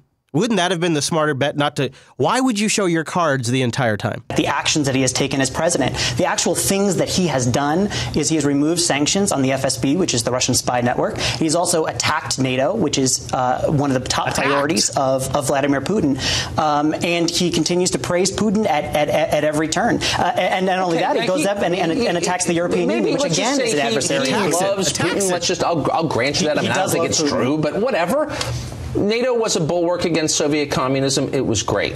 But you got to think that Putin's priorities maybe have changed a little bit in the 26 years since the Soviet Union collapsed, and that maybe maintaining their economy might be at the top of the list. So Trump is actually working against Russian interests on that, the biggest question of all. And he's also calling for more military spending and expanding the U.S. Navy and Air Force. That's true. Why in the world would Putin be for that? Yeah. I mean, yeah, really? Why would Putin want this massive spending increase in the military? I don't understand how you can say that Putin is for American policy and that Donald Trump is whatever you just said. What? Oh no, he's losing it. Just making the obvious point that Al Gore and Hillary Clinton's views on energy, the single most important question in the Russian economy, are much closer to Putin's than Trump. And what I'm saying is that the single and most important thing for the Russian economy is the lifting sanctions, and that is what Donald Trump and his administration is going. That's not true at all. No, it is absolutely. It is absolutely true. That is why, you know, which is why they funded propaganda against fracking. No, I mean the most important thing, which is why that the ambassador to Russia, Kislyak, freaked out when it looked like the administration was going to impose new sanctions, which is why they called Michael Flynn. They don't want sanctions, but no, I mean, it is a disaster for their economy. It is a disaster. It is the reason why the Russian economy is in decline is because the price of oil dropped below $120 a barrel, and their economy had planned. I believe they thought worst case it was going to be 110. I might have my numbers off. It might have been less than that, but they literally budgeted for $110 a barrel. That's what they budgeted for, was on sort of that price sale. Now this obviously is my super loose understanding of all of it, but when the value of oil dropped quite a bit, it had a massively negative impact on their economy, to my understanding, more dramatically so than the sanctions. Propaganda channel's not running long pieces about sanctions, running long pieces about fracking and how it's bad. They're on your side with the fracking. First off, the Russian propaganda absolutely was running long pieces about sanctions. They were boosting that up right after Donald Trump won. And as somebody who has watched RT every single week, I would say they cover fracking way more than they covered the sanctions. I would say dramatically more. I don't know if I could put a number on it, but it would be, if I could, it would be like they didn't cover the sanctions and that all they talked about is fracking. Like, it was so small. They were talking about what an important boon this was going to be for the Russian economy. So you're wrong on that front. He's not. I mean, as somebody who's literally been watching it now for 3 years, unfortunately, and it, by the way, is shit. It's shit. That's why when people talk about what a big propaganda machine it is, it's, first of all, do you personally have RT on your cable lineup? You listener at home? I bet most of you don't. It's almost totally unavailable here in the U.S. And you can find their shitty YouTube channels, and you can see exactly how many views they get. They're not some huge, powerful arm. And when you do watch, their production quality sucks. So your point is, and the point of Democrats, speaking in lockstep as always, is that Devin Nunes is such a partisan that he cannot continue in his role as chairman of the House Intel Committee. If he was such a partisan, and he's partisan, of course, he's an elected Republican, but if he was so partisan that partisanship guided his every action, why would he be allowing hearings on any of this in the first place? Democrats would never allow a hearing on something that hurt their president. Well, first off, he just canceled a public hearing on Friday. All right, we've already covered this in the main show, so we'll drop it there. But I thought that was an interesting conversation. And you can kind of see the loop. In fact, did I get... He said there was an investigation into Russian interference, and it centered on people in the Trump orbit. That's exactly what he said. So what do you think of that? Does that bother you? There is a difference between an investigation and spying on members of the transition team. Really? What we do know is that an investigation without spying on members of the transition team? How would that be possible? That is a very specific term when you're talking about surveillance as opposed to... Whatever. It's general investigation. You're watching people without their knowledge. Making stuff up. No, I'm not making anything. No, you are. What we do know is that the FBI has been running an investigation since July. We do not know the methods. With no surveillance. I don't know that. Do you know that? I know that the NSA sweeps up virtually every electronic communication in the United States. Its former employees have conceded that. The Snowden papers prove it. And I'm bothered by it. Now, you claim to be a liberal. Oh, that's a good line. Why am I the liberal in this case, arguing for civil liberties and the right to privacy? Why aren't you upset about this? You are the only. You are injecting facts that don't actually exist. What do you mean they don't exist? You are supposing. Disputing what I just said. Yes, you are supposing that the NSA is somehow involved in this, and they're sweeping up all sorts of communications that are there. I mean, please point to a specific communication that you're talking about. We just had, and look, just point to one. This is like arguing about the sunrise. We know that the NSA. Just point. Gotta play those guys off. All right, we're wrapping up the overtime. In the home stretch. In the home stretch.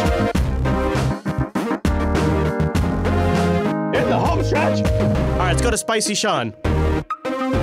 And MSN's report on his awful interaction with a veteran reporter. How does this administration try to revamp its image? Now, right there, you can see that's already pissed Sean off. See, because it starts with the premise that they need to revamp their image, which he immediately disagrees with because he's part of the image, right? So he's not. So he's already unhappy. 2.5 months in, you've got this Yates story today.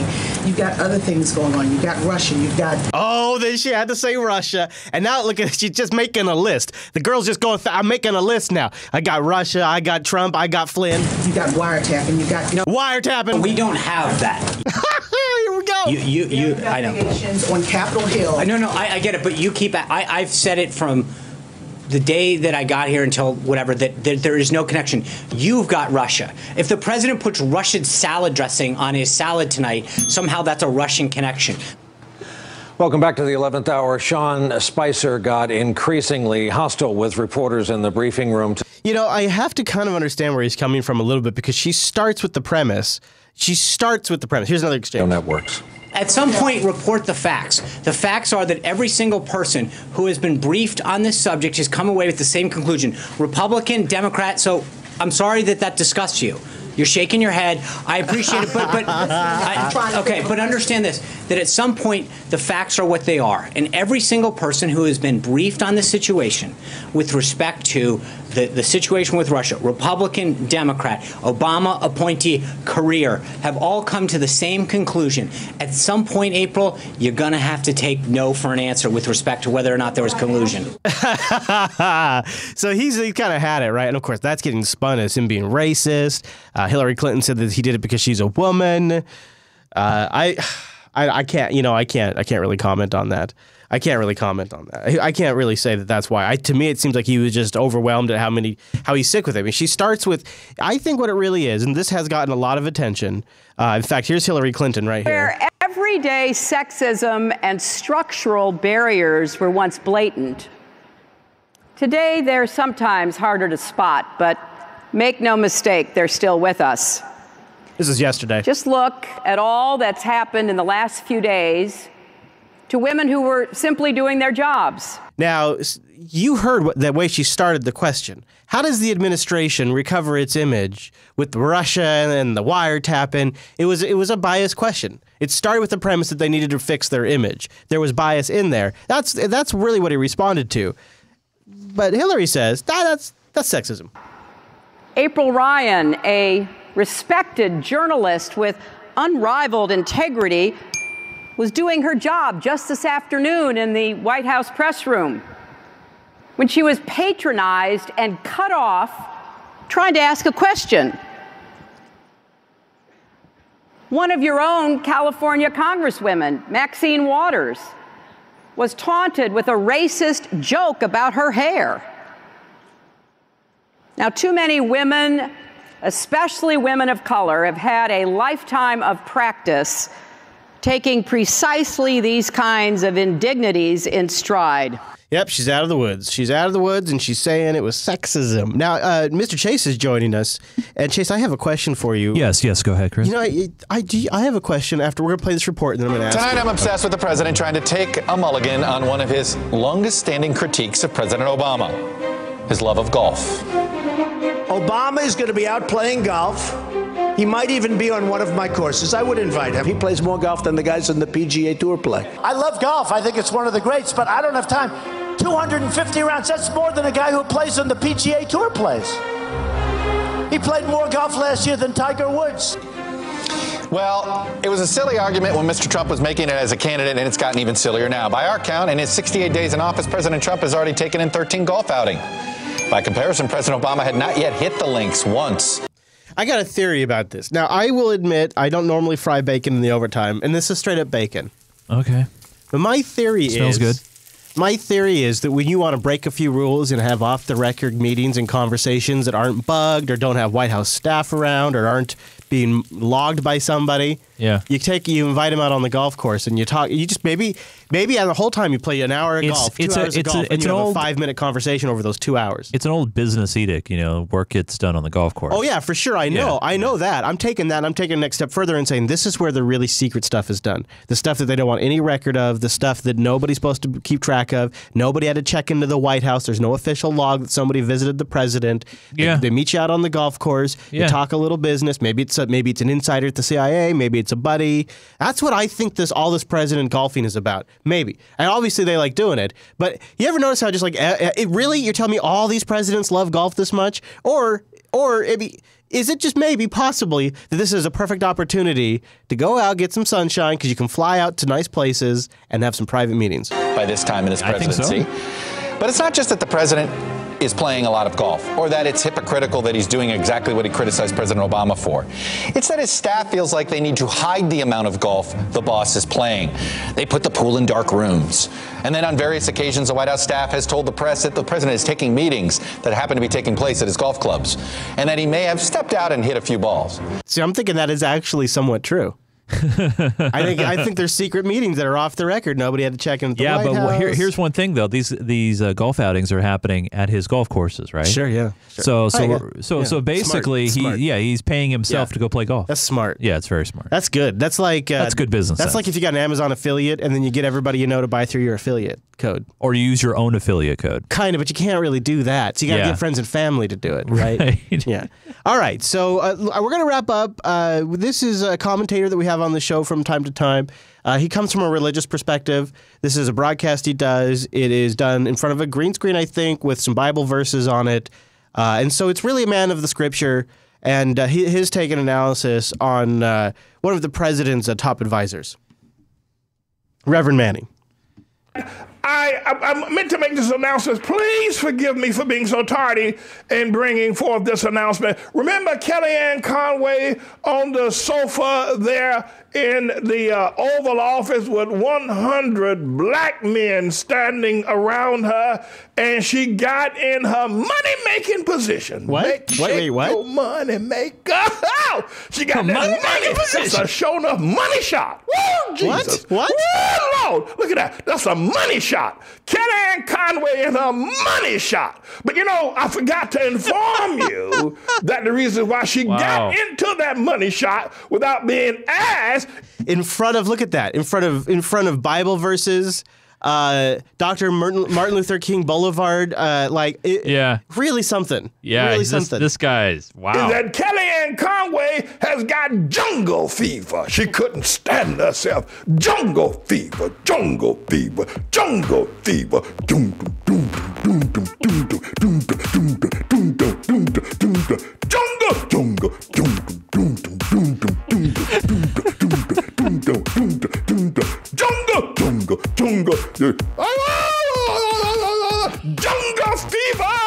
Not edited in any way, by the way. Nope. Just want to let you guys know. Good take. That's fine. That's fine, right? Yeah. Nobody has a problem with that. No, nobody. What could go wrong with that? Yeah. No All worries. right. Thanks for being here. Patreon.com/unfiltered. Yes. 2 weeks. Yes. 2 weeks. Yes. We'll miss you. Goodbye. Bye. Love yous.